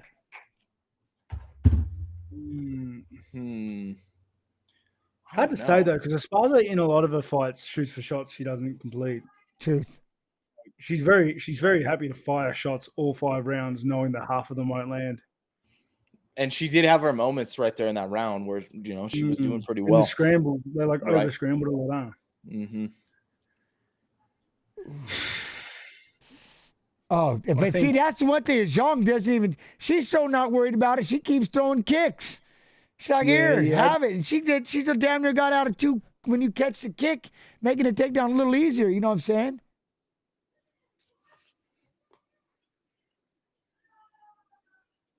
Here we go. They fight for the cover. What? Wait, what? They said they fight for the cover of UFC 4. Look at it. Put a different one on the cover. Look at the way that Zhang gets right in her face, though. Not too close, but just look at that. Cutting it off again. Boom. Popping that jab and throwing. I like that. That's what you do to the wrestler. You kick the inside of that lead leg. Blast it. And I hate saying it as a wrestler, but he just blasts the inside of that thing. There goes. Big, long double. Shot in. Oh, she got it, too. She didn't get. She almost got it. Now she's in trouble. Here comes the crucifix. Carla's still going to scramble. It's going to be a different version of scrambling. She's got a choke. She's got a choke with this. She's got a crucifix with a choke. Ish. But Carla's got the left hand. Uh-huh. Now, there it is. Now she's got it right there. She tapped her. Oh, that easy. Wow. She one-armed her. It's got over. her arm free and tapped her. Did exactly what she said she was going to do. Beat her on the ground. Yep. She's very well-rounded. From that crucifix to that choke. Weili's so powerful, man. Oh. Like she's just She's an a absolute tank. unit. She's a She's force. a tank. Whenever we've seen her engage in scrambling, whoever's tried taking her down hasn't been able to hold her down easily. And when she's on top, she's a terror. Yeah. And her striking and her conditioning and her strength. That's always been the fun thing when you follow her and you watch her. Strength conditioning has just been nuts. Zhang Weili with the submission, it was just unreal. You know what I mean? An insane athlete. And she stopped it and she locked up that crucifix. And in the way that she locked up the choke was kind of weird. I don't necessarily know, like she was holding the arm, but holding it with one arm, and then she just kind of came over and short choked it. And Carla had to give up. Literally, she's comfortable, calm, till she's not. You know what I mean? Now she's done. Boom. Once she let go, there was the choke from the side. Too. Well, the forearm was under the arm, and she had her other arm, so she couldn't roll into it.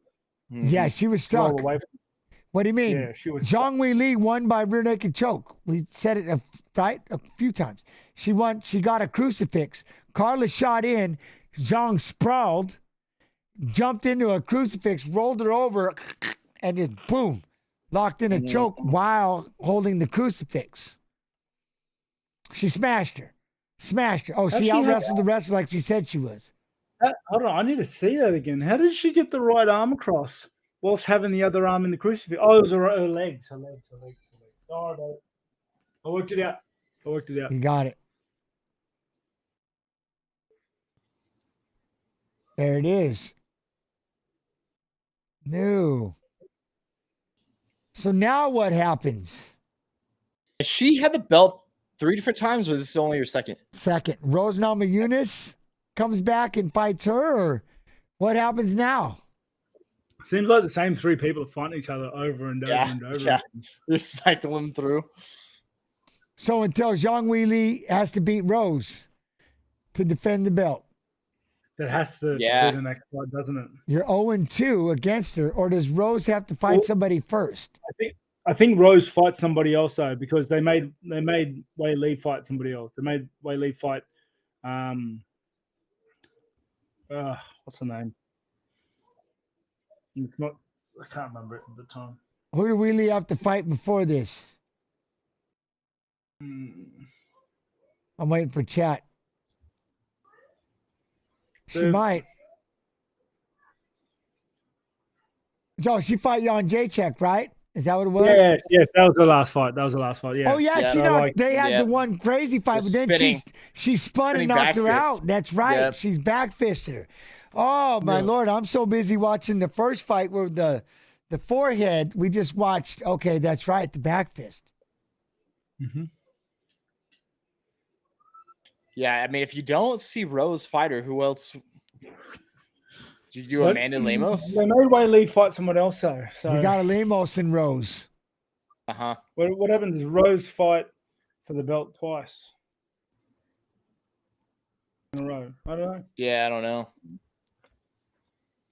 We got some new ones are coming up. Maybe I'll tell you what you do. You let her go up and fight Shevchenko. That would be actually really interesting. Zhang Weili at 125 for one fight. She could do it. I would love that. I mean, I would love to see that. She's got the crowd behind her now, which I love. She went after the wrestling, which was pretty impressive. You know?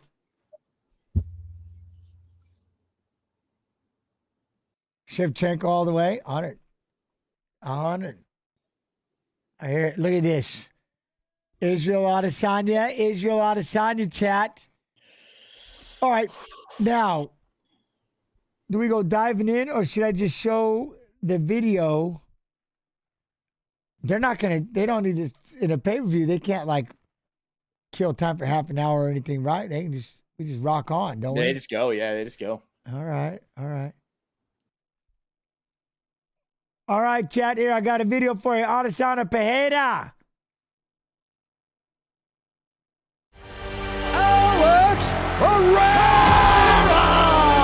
Alex Pereira is one of the most feared strikers to ever fight in kickboxing. Kick over and out. This is one of the most ferocious fighters that has ever entered into the sport. The only glory two-division simultaneous champ. This man is a monster. Oh my goodness! Alex Pereira! When I say ridiculous power, I mean one punch, smash, knockout power. Any mistake you make with him, it's night-night. Oh! Massive left for Pereira! That's it. Can't play with this dude, man. Alex Pereira has done it again! You cannot stand in front of that man. That power is different. It's extraordinary.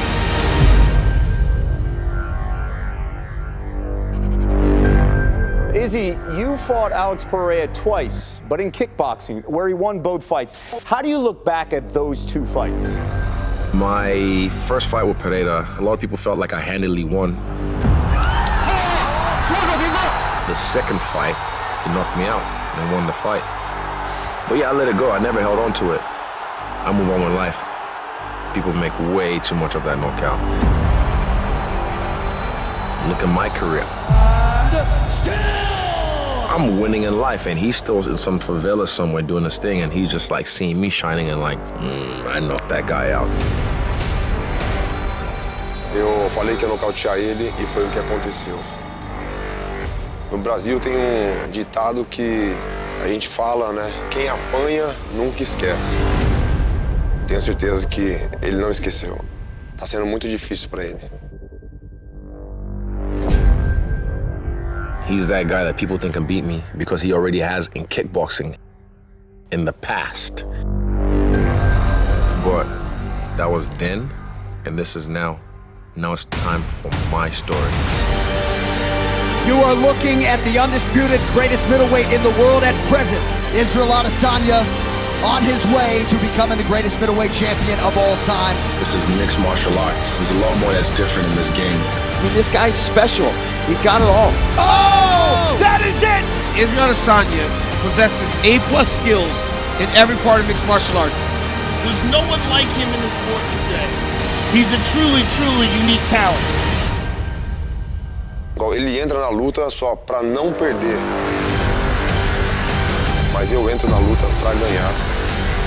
Para fazer com que eu faça ele lutar. I will be the champion. This fight's about revenge. When I finish him in front of fucking 18, 19,000 people at MSG, I'm gonna blow the roof off that bitch. You don't want to miss this one. Trust, you don't want to miss this one.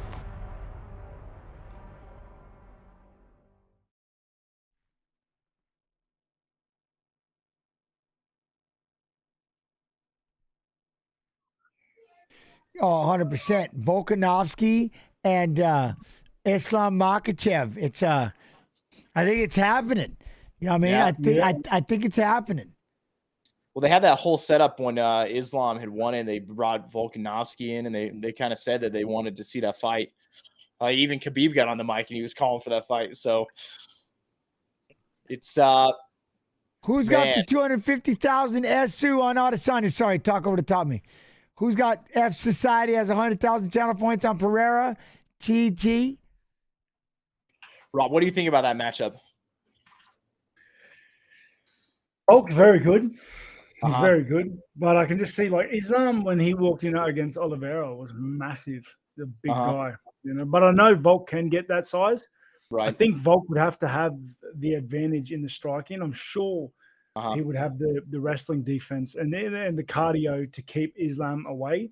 But maybe, I don't know. Like, this is the same thing with predicting any of, like, Khabib's fights before he fought. Right. It's like you can't really calculate how good his grappling is because like he smashes everybody until he smashes the person he's fighting. You know, like you don't realize how good it is. Right. But I don't know. He handled Oliveira very well. You know, and honestly, Volk going into this fight is different than Oliveira versus Makhachev because Volk has nothing to lose. Oliveira had everything to lose, whereas Volk has nothing to lose in this fight coming up. So It's only a win, really. The squeeze. I said it with Oliveira. I'll say it again. The squeeze is too much. I wish Dariush got in there. To be honest, I would love to see Dariush get in there and get that fight. I don't know who he's going to fight. And remember, I've been calling from day one. Damn it, though, Sarukian lost to Gamrot. But you go back and watch Sarukian and Makhachev. It's one of the greatest fights ever. I mean, it was unbelievable. But the squeeze of Makhachev is insane. And I don't care who it is. He hits it. He gets on top even in so much as a half guard. Squeeze! But I want to see Dariush. What he just did, Dariush, the fact that he just did that, Gamrot beat Sarukian. Sarukian is that's my guy. The rematch would be, I had Makhachev winning the belt and Sarukian going up there. You got to see that fight. It's nuts. And by the way, chat, you want to know how you see that fight? On Fight Pass, which, by the way, in November, they're giving away 2 months for the price of 1 right now. Exclamation FP in chat. I'm not joking. But that's one of the ways that you do it is you watch it right there. Sick. But Dariush, I like Dariush. He's a man. He's just a humble. I love Dariush. He's a humble. But to get back to it, the squeeze is just, it's no joke. And that's what I said about that fight going in there in his last fight against Oliveira, the squeeze. And you could see it. The minute he got in there, he could just backflex. Because you go back and look, and again, I hate saying it with Hooker, but the squeeze, it's just. You can see with Oliveira, he like within seconds. And Oliveira's a grappling guy. He knows what he can get out of, what he can fight, what he can hold on to. Right. Like, he tapped so fast, didn't he? That's the squeeze, man. He just knows. Oliveira's ground game is freaking nasty too, man. Like he was destroying everybody else on the ground. Like anyone would go to the ground with him. It was a terrible decision. And then it's like Makhachev just comes in and just like goes right through him. It's kind of just insane. Because there's certain people I don't know if you have anybody like that, Whittaker, but like for me, it was always Matt Hughes. And what I said is you can't invent a Matt Hughes type of strength unless you have one. You know what I'm saying?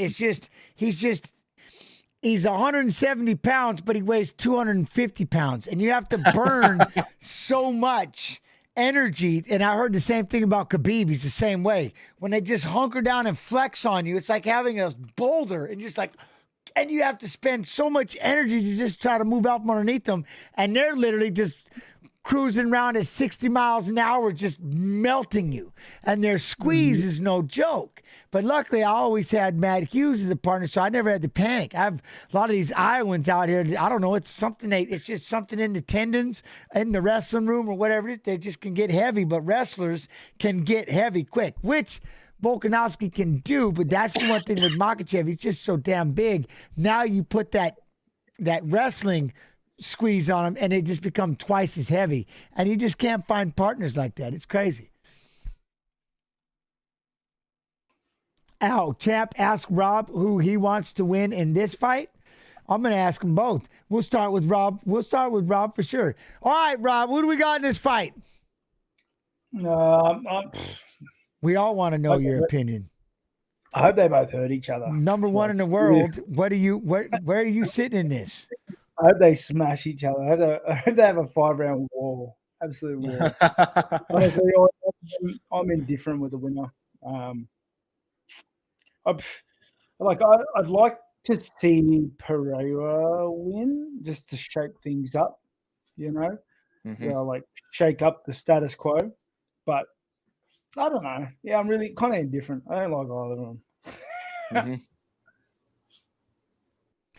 I love it. What do you think? Vish? What do we got here? I think you're gonna see Izzy win it. I think Adesanya wins it. I think he's going to be able to avoid the power, and I think it's going to be probably more of a strategic fight. And I think I foresee happening probably the first 2-3 rounds, not that much. And if someone gets ahead, then you're going to have to see them like chase a little bit more. I like what Rob was saying. That's how I kind of had seen this, is that I think until like someone gets ahead, they're not really going to engage that much, but we will see. All right. Yo, Frieza, I like that. Get a real fighter here like BJ Penn. I got that. VJ Penn tapped out Jens really early, but let's not forget I won the first time, but I beat him in ping pong. So I'm up. We each have a win, but I won in ping pong, coach's challenge. But I'll let him know. I'll let him know that you're a supporter. Much love and appreciation. But no, the one thing is though, I think when it comes to the power, and that's the one thing. Now, regardless, even though he's stepping up and he's only had a few fights in the UFC, but he has a lot of fights. And yes, he's stepping into the Madison Square Garden and he's fighting for the belt. And I think Adesanya is just at a different level. I love the idea because this is the best way to ask for a rematch without quote unquote asking for a rematch. Be the best in the world. And this is what he did. And now it's Alex that is coming up here and trying to take his belt. Yeah, it's kind of a crazy story, isn't it? He's trying to take his belt, but he does have the knockout. And I'll get it. He's got power, but I just think Izzy's just in a level that, and this again thing I'd ask you, Whittaker, is it's just evasive because you hit like a Mack truck. Is he just evasive? You know what I mean? He has styles. He's got this MMA thing kind of figured out a little bit, as opposed to his kickboxing days.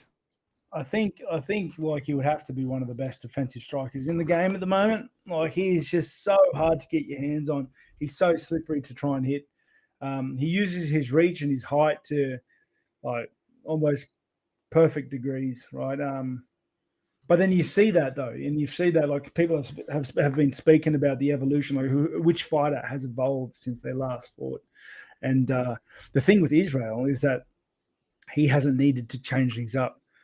He's so good at his style and it's so effective against just about everybody that he hasn't needed to change it up. He's gotten better at it, obviously, with experience and everything, but he hasn't needed to change it. Whereas Pereira has actually changed and adapted to the MMA style a lot. Like, has made much further leaps in terms of evolving their style, evolving the game towards MMA. So, how that impacts his fight, I got no idea. I got no idea how to call this fight. I got no idea. Do we see a takedown by anybody? Negatory. No. Zero takedowns. Zero takedowns. Am I the only one? Chat, am I the only one? Am I the only one that thinks that we shoot a takedown right off the bat? Maybe a body lock into a trip? No? All right. Look, I literally am the only one. Okay. I'll take it. But, in all seriousness, with somebody that has that power, it's got to be on his head. It's got to be on his mind. But I think Adesanya, he's going to rise to it. I literally think the way that he's had his last fights, that fight with Gastelum, the way he was able to come in and fit, the fights with you, Whittaker, just, he goes somewhere deep into here, and I just don't know. I'm not going to say Pereira doesn't have the XP because he has a lot of fights. They're just not here, and they're not this. And maybe is he going to be too anxious? Is he going to be too eager? Is he going to get pissed when he throws two hands and they don't knock him out, like you were saying? Because Izzy can roll and defend shots. A lot of answers, a lot of questions. So many questions. So many, right? So many. I don't know. We'll see. Oh, you could also run out there, fire one Superman shot, boom, and sleep him. And then we're sitting back going, what just happened? Something about what Rob was saying about how like Izzy uses his like reach and his height to his advantage. Has he ever fought anyone with like the similar reach, similar height? I mean, Pereira's bigger. I want to see him size up here in a second. I want to see how much he is built up. If you really look at him, you look at his back. You look at his back. He's a pretty massive dude. Oh no, yeah. If you were to just go by intimidation, look at him. He sells. He looks the part. He's intimidating, like horrifyingly intimidating. And he's got that lead hook. I just can't. That left hook is no joke. You know what I mean? That left hook. He says he's 206 pounds right now. Oh, man, what? But here's what I noticed. You see how his eyes they're not sunk in or anything. So he's filled out. He's hydrated.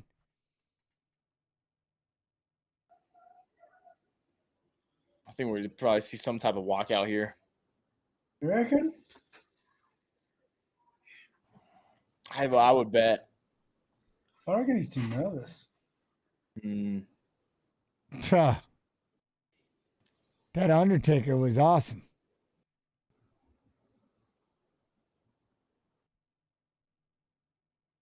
I can't. Chat. You got what? Laser. I got Izzy TKO round 4. Oh, he's not playing. Go time. You know, that's got to be a lot to be the champ. And he has to sit there and listen about the knockout. You know, like, there's got to be a part of me, like, I can't wait to get in here and just shut this whole thing down. You know what I mean? 100%. But keep it patient and skilled in the process. Right, Whittaker? Like, just go be a sniper, but in your mind, like, oh, I can't wait to just, everybody that thinks I'm gonna, like, that was so long ago and it was in kickboxing. This is a different world and I can't wait to show you all. Shame on you for doubting me. Shame on you for doubting me.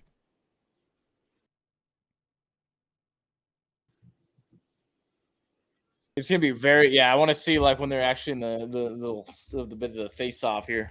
A little size comparison of them. F Society with the 100,000 for Pereira.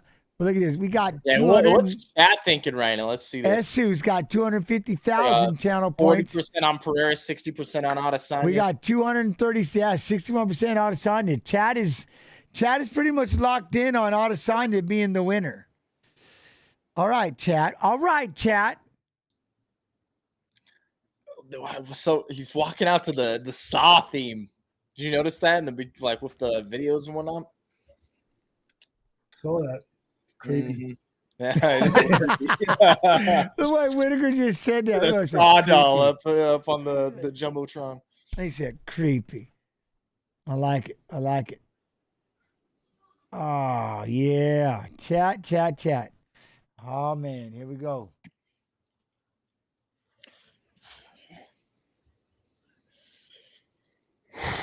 All right, he's strutting his way in. Oh, he's taking himself a walk around. Here comes the book.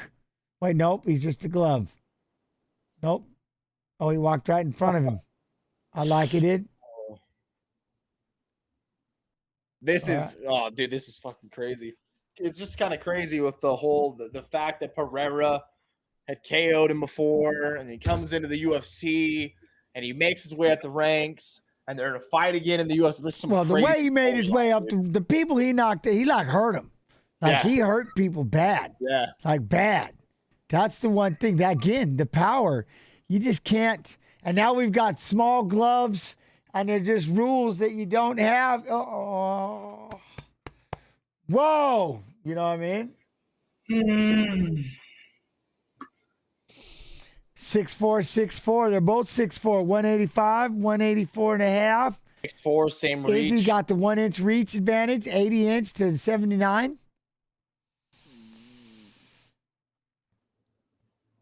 Oh, Megadursky. You know what I mean? Big Falbowski with the gift of subs. Much love and appreciation. All subs go to support the American Cancer Society. Not some subs, all subs go to support the American Cancer Society.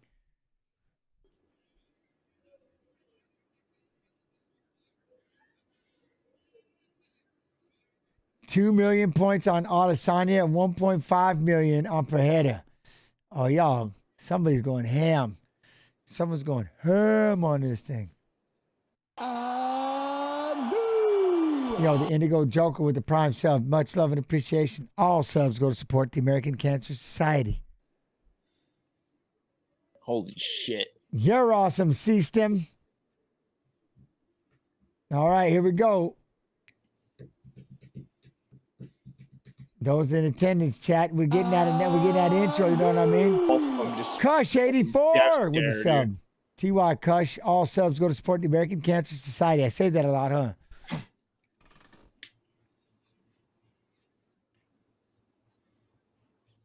Probably looks like it's Does he fucking jump? like Do a we get a damn 1 foot? Terminator right now, dude. Do we get a 1 foot stomp or do we Not get even anyone? breathing. You know what I mean? Jolie Noodles, flashback cold. 30. Much love and appreciation. Punching my clown, gifting that sub. All subs go to support the American Cancer Society. Gabby. Good sub. Much love and appreciation. Did he jump? He didn't jump, did he? Did Buffer jump or did he 1 foot? Oh, he jumped. I love it. All right. Yo, Nassine with the sub. Much love and appreciation. I'm going to keep saying it. All subs go to support the American Cancer Society. Can we get what? Descriptive on this fight? How descriptive do you want us to get? Just say names. Hardy down under. Hardy down under. It's time. Love y'all. Much love, man. Thank you for the gift of sub. Much love and appreciation. All right. We'll be more descriptive. Make sure you just say the name of what they're doing. I think the entire arena is on their feet right now, man. I say it pretty fast. Izzy Alex. Rob is ready, right? Oh, he's in thinking mode. Mm-hmm. Look at him. We might have to leave Whittaker alone. Chat's like, Rob's ready. Look at Rob, the body language. Oh, they all notice it. Look at. They're like, my man's in deep thought for a minute. Whittaker, right? He's watching.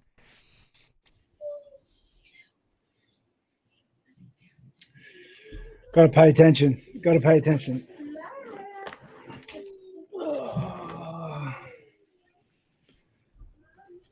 All right, they're making their way out to the center. Look at the size of Pereira. Holy mustard. Look at the size of him. Holy mustard. Let's Yo, go, come on, man. He looked pretty big right there. Holy crap, man. That back and shoulders, you know what I'm saying? Yo, Koida.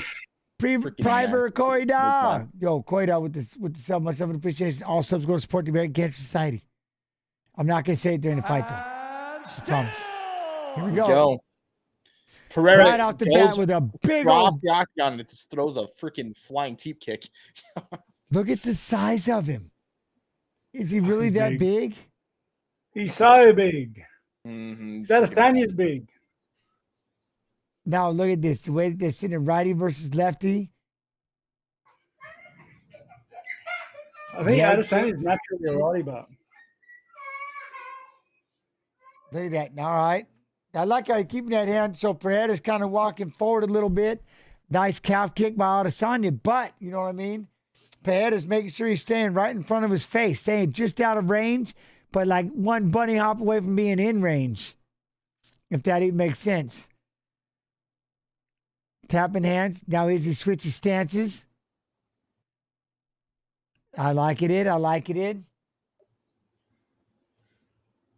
a lot of feeling out right here with some leg kicks. Right, just those little cheeky calf kicks. Pereira looks big. That's the one thing I'll give him that. Nice kick by Izzy. Is that 2 calf kicks? 3 calf kicks? Up high for Pereira right there. Pereira's so big, man. Oh, but a big jab. Do you see that jab by Izzy? It's weird how Pereira like, is some big. people with their frame, how big they just end up looking. Yeah. But Pereira doesn't need to overextend with any of his shots because he's kind of always in range with his hands. He's like one step away from landing. Yeah, look at him. He just, that left leg, as he come back, this is that process, right, chat? That process. Just flicking kicks out there as he goes up high. Oi. That quick counter jab by Adesanya. Oh, 1-2 lands for Izzy. Izzy lands that 1-2 a little bit. Kind of a wobbler.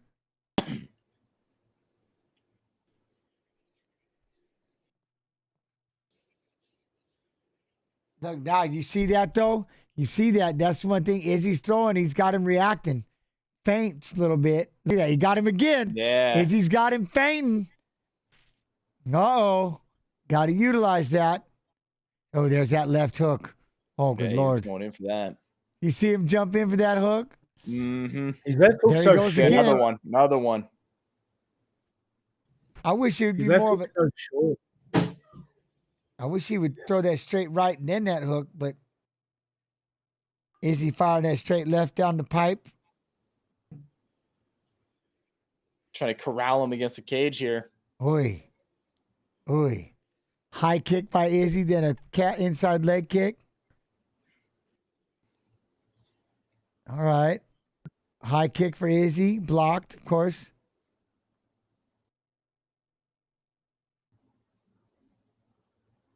Here it comes.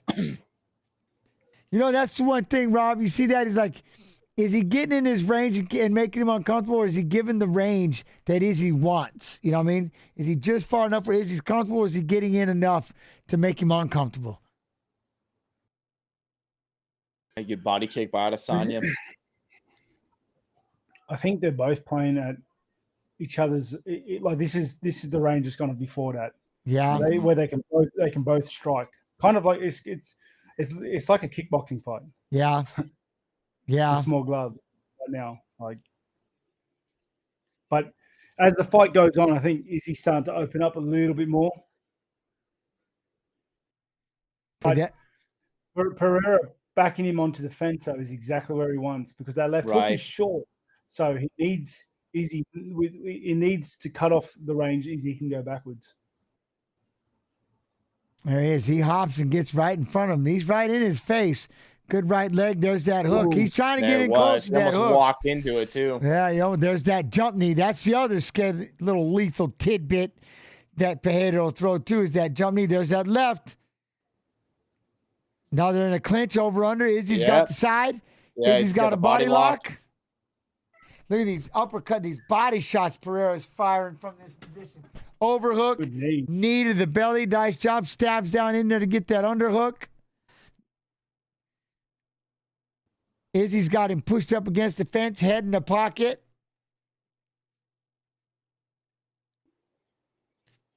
All right, Pereira in the clinch.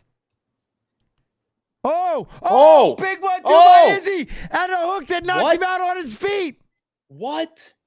You can't be doing that. He got away with that third hook that looked like it knocked him out with no time. Oh, was it the bell? It was the bell. Oh, dude, I thought he stopped it for a second. I'm like, no freaking way you just did that. Is that, did that get anybody else? That got me. I thought he stopped the fight. No, I thought that last punch was a little no bueno. Is he out?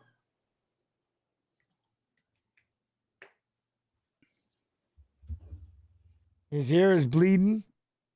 Wow. Is he out or what, man? What the heck is going on? Is he, look at he's only half there. Right hand, heavy on the ear. Hit him on the right ear or the left ear. Sorry. Boom, that hook right at the end. And then this.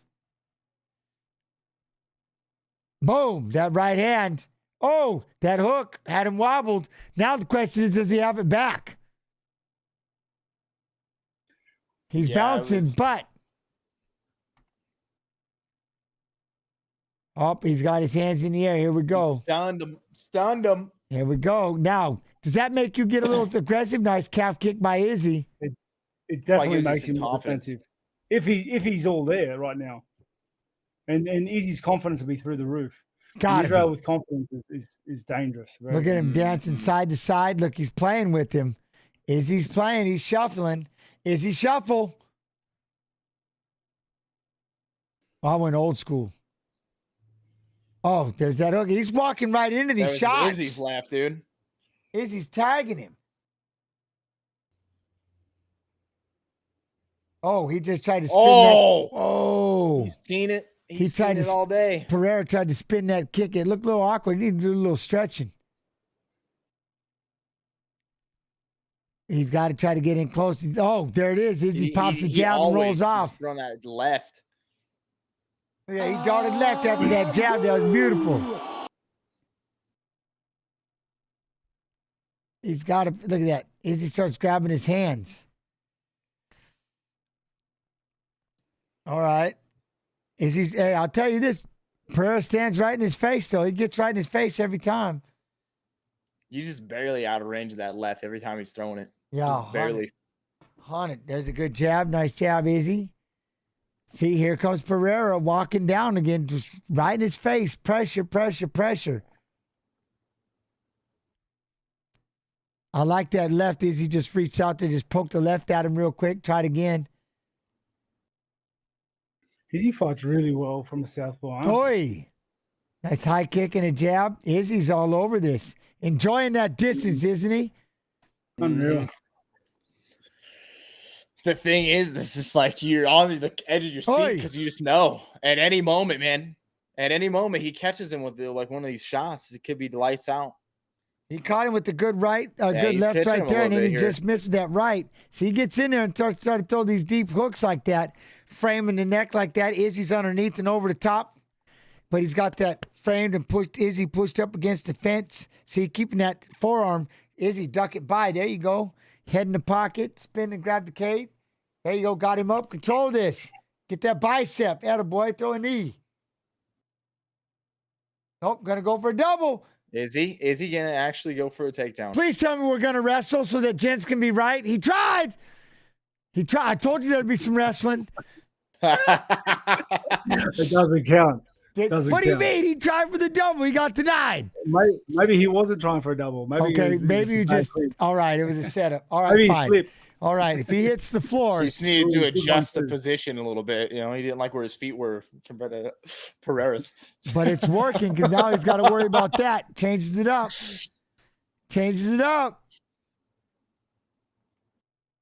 Why would anybody sub to this channel? Because all subs go to support the American Cancer Society. So be careful what you say about subs in this channel. Oi. Ooh. Nice jabs. All subs go to support the American Cancer Society. That was a good jab. A good jab there. There's that jab, and he's getting out of the way. He's trying to find a little bit of range. There is. He needs to throw that jab more, man. Because he's constantly just looking for that shot. Yeah. And he needs to use something to set it up a little bit more because just the hooks is just not going to work. I like how Izzy does a good job of getting off that fence. So he realizes that's a bad place to be, right? Because there's no going backwards when that knee starts getting fired in there. Izzy doing a good job on the underhook, getting in, putting that head in the pocket, and keeping Pereira pushed up against the fence. Lock it up right here. You know what I mean?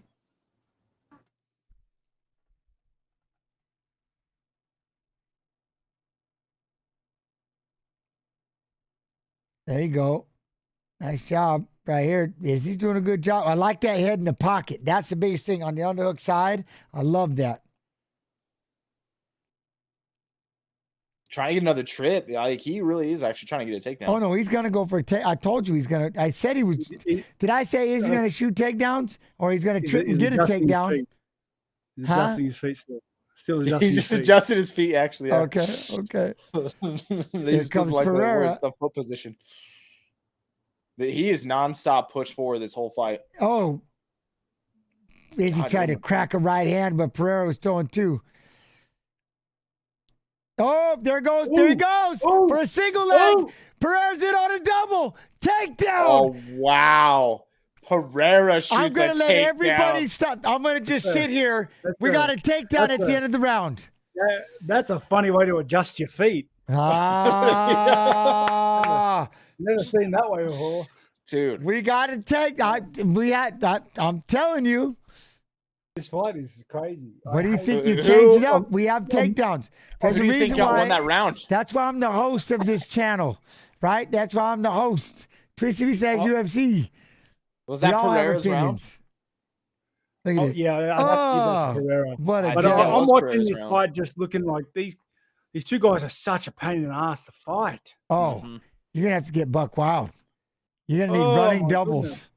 Running doubles and single legs. Run the pipe. Mate, but you got to make sure you don't run straight into a knee or a foot. I know. Just go out there and hit him one time and finish him. I got Whittaker rooting for you. Rooting. I'm gonna go full All-American next time. Yeah, you can put the singlet on. That's me. I'm gonna come in with a singlet and ear guards. With the headgear, you got to do it. You got to come out to Iowa and just wrestle with the Iowa University. 2 months, just straight wrestling.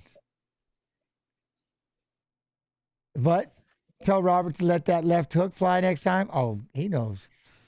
Here we go. Oh, round 3. Here we go. Now, here's a question for both of you. Does anybody look like they're faltering? Anybody slowing down a little bit? Not one bit. Yeah, the ebb and flows, like Izzy starts to look good, Pereira starts to look good. Izzy starts to look good, Pereira starts to look good. Yeah. 1 round apiece. We're in an absolute battle of focus right now. I'd give the last. Well, it's just whoever slips up. Oh, right there. Oh, Izzy got Izzy in with that caught him a right little hand. bit. Izzy had a good 1-2 and almost came back with the hook. That was a good fast 1-2 in there. There's that right hand. Alex got a. He closes the distance, but then he stops.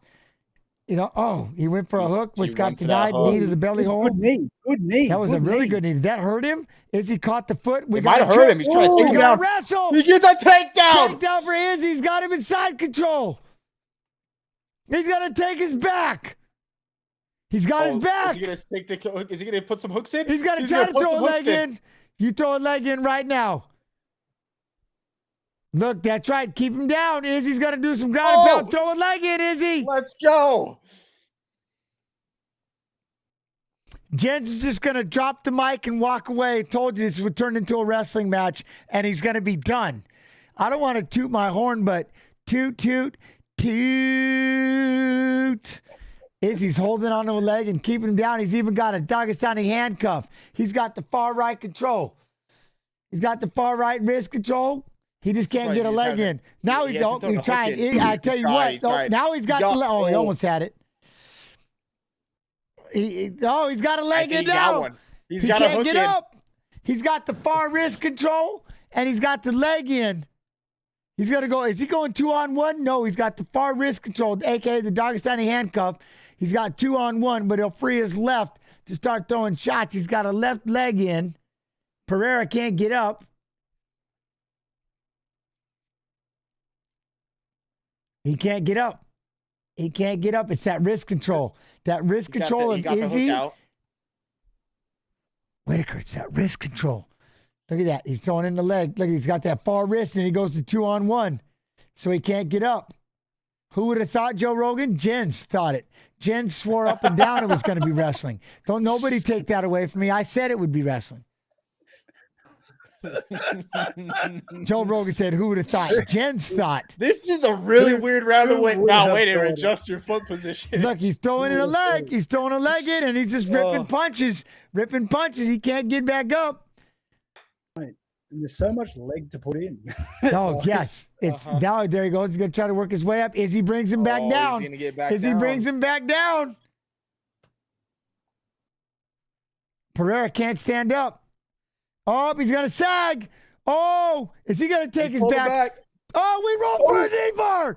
Pereira's rolling for a knee bar. And it backfired. Then he abandoned the knee bar, and now he's stuck in a bad spot. He's going to have to give up his back again. Oh, wait, do we have guard? We've got guard. Oh, baby, dude. We've got guard and heels to the thigh. I never seen this coming, dude. Oh, big elbow. Was that a big elbow from his back? I don't know if he landed it, but damn, that would look nasty. Like if he would have connected with that would have been a nasty elbow. Oh, now the elbow for Izzy right there. Izzy. This is about to happen. Imagine he submits him. Pereira's going to try to chuck a couple of elbows. Try to throw that arm by. We got some heels to the kidney. Heels to the kidneys. So that triangle up? We got a triangle? Nope. Ish.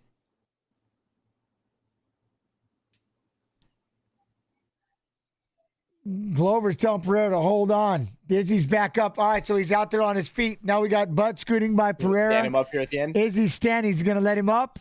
Or is he going to dive back in? No. He's not. He's going to keep him there. He's going to keep him there the rest of the round. Oh, big old axe kick. Got Pereira. Pereira gave up his back. Pereira gave up his back, took a shot to the face, end of the round. Now, a whole different kind of fatigue happening right now. Oh, baby. A whole different kind of fatigue's about to happen. It was an axe kick to the stomach, wasn't it? I think it was meant to be to the stomach. I think it caught him in the head. Look how hard he's breathing. Heavy breathing, that wrestling. That damn wrestling. Mm-hmm. That damn wrestling. We going into round 4 right here? Yeah. Are we saying enough names? Am I keeping it active enough? Are you all understanding who's doing what? I'm not leaving out names, right? I know I'm talking extra, but that's for all of you. Yeah, for anyone, the axe kick at the end, Pereira's on his back, chilling in guard, and Izzy just throws an axe kick over his legs right into the stomach is what Drops it right in his belly hole. Uh-huh. Turned him over and he curdled. So is this round? Oh, okay. 4. Look at Izzy's talking. He's giggling. Look at him. Izzy's golden. He's talking. Now, guess what is about to be frozen? Guess what's about to be frozen? The feet. Why? Because you're going to get taken down. That was a heck of a game plan.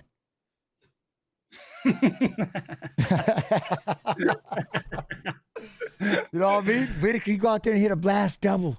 Punch, blast double. Their feet are frozen. You got them. They're like, man, he got that threat going. I can't, damn it. Pereira's got it. Yeah. He's got to get long. Get long with that jab. Stop trying to step in and throw that hook. Can we get like a long 1-2? That's the one thing he hasn't really thrown. He's trying to shorten it up and throw that lead hook, but he's not really throwing a long 1-2. I'm very surprised that he hasn't thrown a little bit more volume, like some more jabs or mix it up more. He's just headhunting. He's looking at me, just throwing that left. Boy. Good calf kick. Really good calf kick.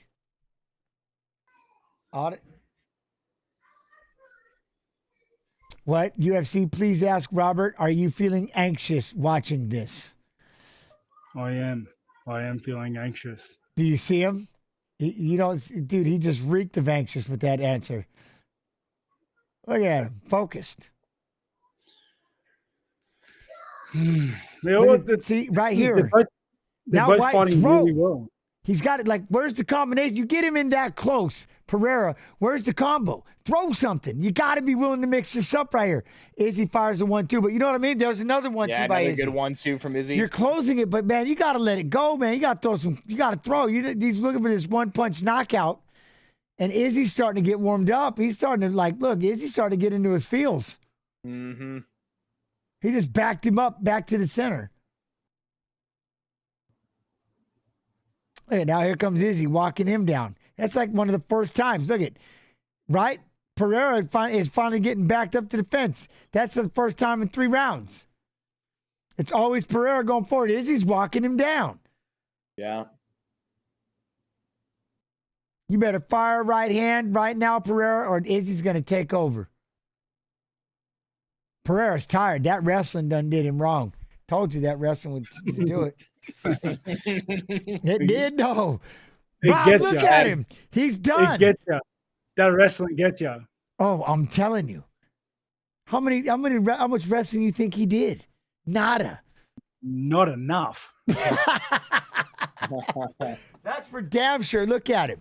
All right. Izzy just level changed. Enough. Look at Izzy just level changed to a single. Oh, now he's got a body lock, and it froze Pereira up. He went for the inside trip. He's got a body lock. You can trip to the outside and sag him. Sag him down. Izzy, ricochet out the fence. Ricochet out the fence. If you throw a hip toss, I will. I'm hanging up. You guys are taking over the stream. I'm done. Pereira's so tired, he's just limp noodling. He is, dude. He is so tired right now. Izzy got that head in the pocket. Look at that. Punching with the left hand, keeping that underhook side. It almost looks like he broke his spirit a little bit. No, he did. It's called wrestling, and he did break it with wrestling. He did. It's that anaerobic, man. You bring in that lactic acid, it junks your muscles. That full body workout. It junks your muscles and it don't come back. Remember when you were playing the video game? Oh, big overhand right. When the bar Big shrinks overhand right down and that little white bar in between still moves, but the bar is halfway, that's the wrestling. Here comes. Now Pereira's coming back. He's going after him right now. There's a good short right hand on him. See, can I get a 1-2? There. See, now I'll take a 2-3. I'll take a 2-3. Oh, Pereira's back, dude. Jumped in for a hook. We got a body lock by Izzy. Izzy. Into him. Oh, we got a wrestling match on our hands here. I told you we'd have a clinching. Now we're going to go for trips. Oh, look, he just tried to trip him. Almost got him. Pereira managed to stay on his feet. Inside trip. You got him, Izzy. There you go. Level change into a double. He's got the single. Run the pipe. Peel it off the cake. Nope. It's so hard to single tall dudes off the fence. That's because you got to grab it and run the pipe that way. Take him to the hip. Oh, he went for the big elbow. Izzy went for the big elbow right there. Chat framed it, fired it, missed it. Pereira's walking him down. Oh, lead hook. Oh, wait, was he playing or did that get him? I think he. Yeah, it's crazy, but Pereira landed a lead hook at the end.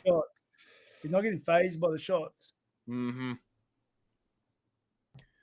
What is that another you reckon the round for Izzy there? Left and tries to get a takedown? Not sure. Izzy's going to get a body lock, trip him into a takedown, and they're going to be there, and he's going to ride that fifth round like it was.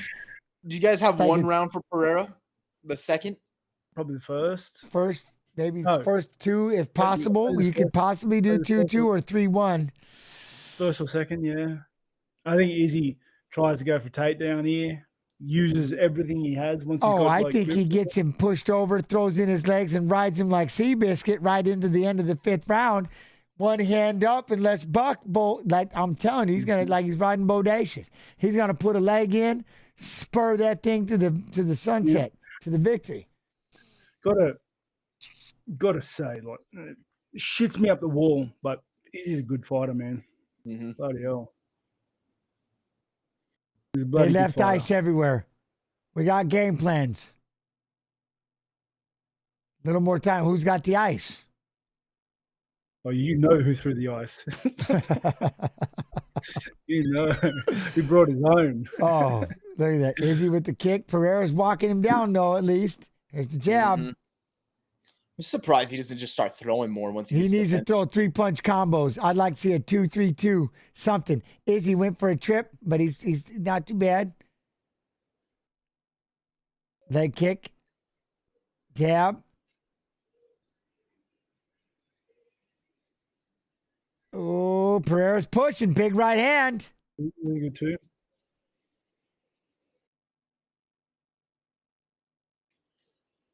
He's just not throwing a lot. Because we got a body lock right now. Double underhooks for Adesanya. Got him pushed up against the fence. You won't hit that inside trip. Nope, you're going to go to the side there. Attaboy. Oh, nope, he pummeled in. Now we got over-under position. GG. You need a 2-3. 2-3. Oh, why'd he fall? Might have hurt his leg. Did he hurt his foot on that kick? Did it get checked? Whatever it was, it made him fall backwards. He looks like he's hurt. Big right hand. You're going to have to get he won't do enough to try to break the clinch. He's trying to plumb the head to get into a plum war. Can your leg go dead from getting a kick checked? Oh, yeah. Massively. Oh, it's horrifying. Yeah. It's horrifying. That probably what happened there then? A good check does more damage than the kick would have. It's the worst thing. It's hands down the worst. But he looks to be all right. Here we go. Oh, wait, we got somebody yelling. Oh, big shots. Here comes Pereira. Is Izzy? Oh! Izzy! Oh! Izzy's out on his feet. Oh! Izzy's out on his feet. Oh, he hits too hard. Down he goes. He goes. Shit. Pereira's bombing. Izzy's out on his feet and done. Oh, my goodness. Out. Okay, wow. Stop. Wow. What did I say? What did I say, Whittaker? What did I say? When you hit as hard as Pereira, he's dangerous all the way through the 5th round, and that's got to suck when you fight somebody like that. Wow, that's dude. to suck. He put him out on his feet, knocked him out. Holy and at least he crap, put dude. the combination together. See, when you got that kind of power, so that's the suck. surprised. That is 5 rounds. That's 5 rounds of having to deal with that threat. I know I've been saying it. I know we've been talking about it, but I know for a fact I've been saying it. I'm telling you, when you hit that hard, that's for all 5 rounds. You're in trouble. That's a threat, right? That's a nasty threat. I'm so surprised that he didn't just throw more punches when he would get him backed up against the fence like that. Boom. Like he wouldn't just start throwing. Boom. Oh, then he got that hook into that uppercut. Out of the way. Oh, he had him wobbled. But what a fight up to that moment. Yeah. Oh. Adesanya wondered why you stopped him. You can't slump over like that, right? What do you think, Rob? You can't slump over like that. No, he was done. He was cooked. Got to give it to Izzy's chin, but he took crazy. so many monstrous shots, but was still standing. Look, you can't see. It's not a BS stoppage because you can't slump over like that. That was not. That's not an early stoppage. There's no way. It's a questionable. It's a questionable stoppage, but you have to be. It's just when you slump over like that, right? What happens if he takes 2 more and gets just, then the referee's an asshole for letting it go too long. That's that fine line that it's the way you sell it. It's the way you handle those punches. I'm not saying he couldn't have taken 2 more, but what happens if one of those 2 would have just knocked him just stone cold, not the ref's a dick. You know what I mean? Immediate rematch? Probably. I'm so surprised that every time he got him up against the fence that he didn't just start throwing more. With that power. That fight was you got him was trapped amazing. Up there, like, a lot of power, but it was a great fight. You know why? Because Adesanya is so crafty at counter striking. He gets he gets such angles on the fence just by leaning one way or the other, just because of the force and range of his arms, that he's still dangerous backed up. So here's a question for you too now, Mr. Whittaker. This elongates. We got a rematch, right? I reckon so. Makes sense. So it'll just be that much longer. You know what I'm saying? I'm going to try and beat up Costa first anyway. Yeah, I know. When is so... Hey, by the way, folks, we'll get into that really quick with everybody because he's going to do the interview. But socials and what's going on. What is next for you, Mr. Whittaker? Yeah, so I'm obviously fighting in UFC Perth. So I'm preparing for that. What's that, February 12 or February 11? I'm competing there. I'm up against Paulo Costa, so that'll be an interesting fight. That's what I'm focusing on right now in the fight world. Rob Whittaker MMA, that's the tag for all my socials across the board. You can keep up with all the silly stuff I get up to on that. I'm obviously working on some bits and pieces in between, but my main focus is just trying to get across the line and get the W against Costa.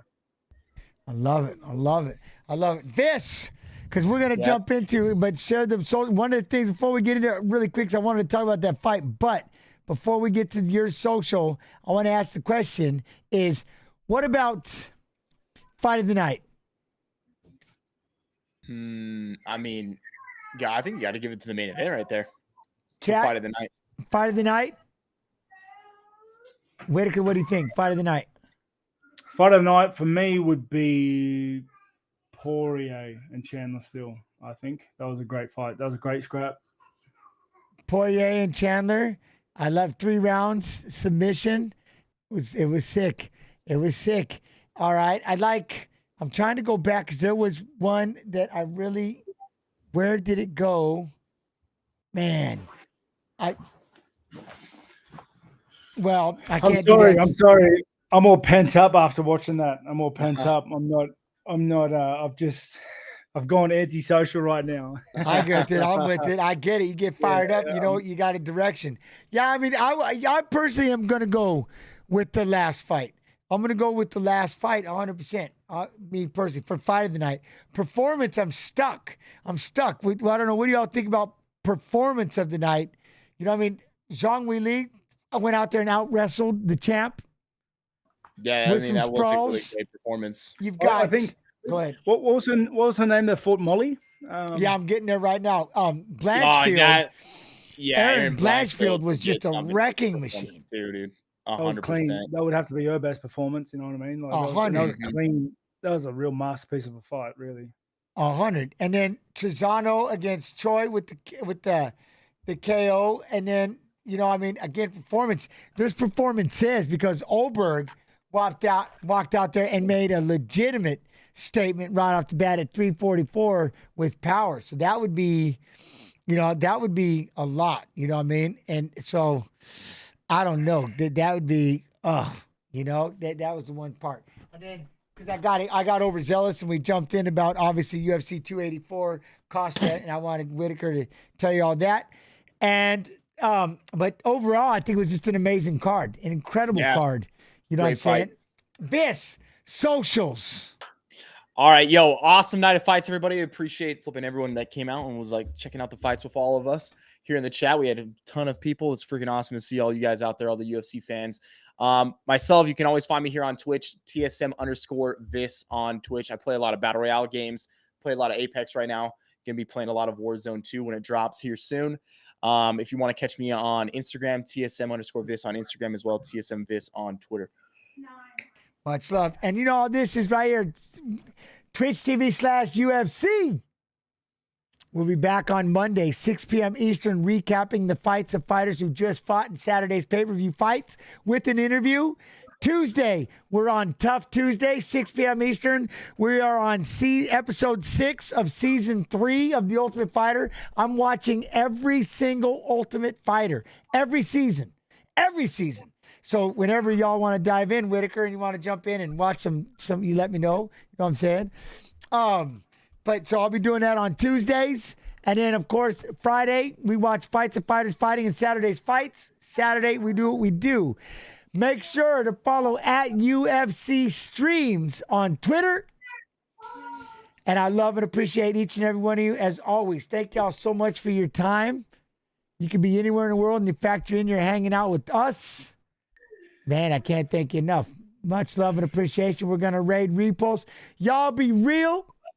Y'all be good. Y'all be real good. I'll see you soon. Oh, and by the way, I do stream. And hold on, I got to say one thing. Because Sunday, I'll be back. It's Sumo. Sumo's back. Basho.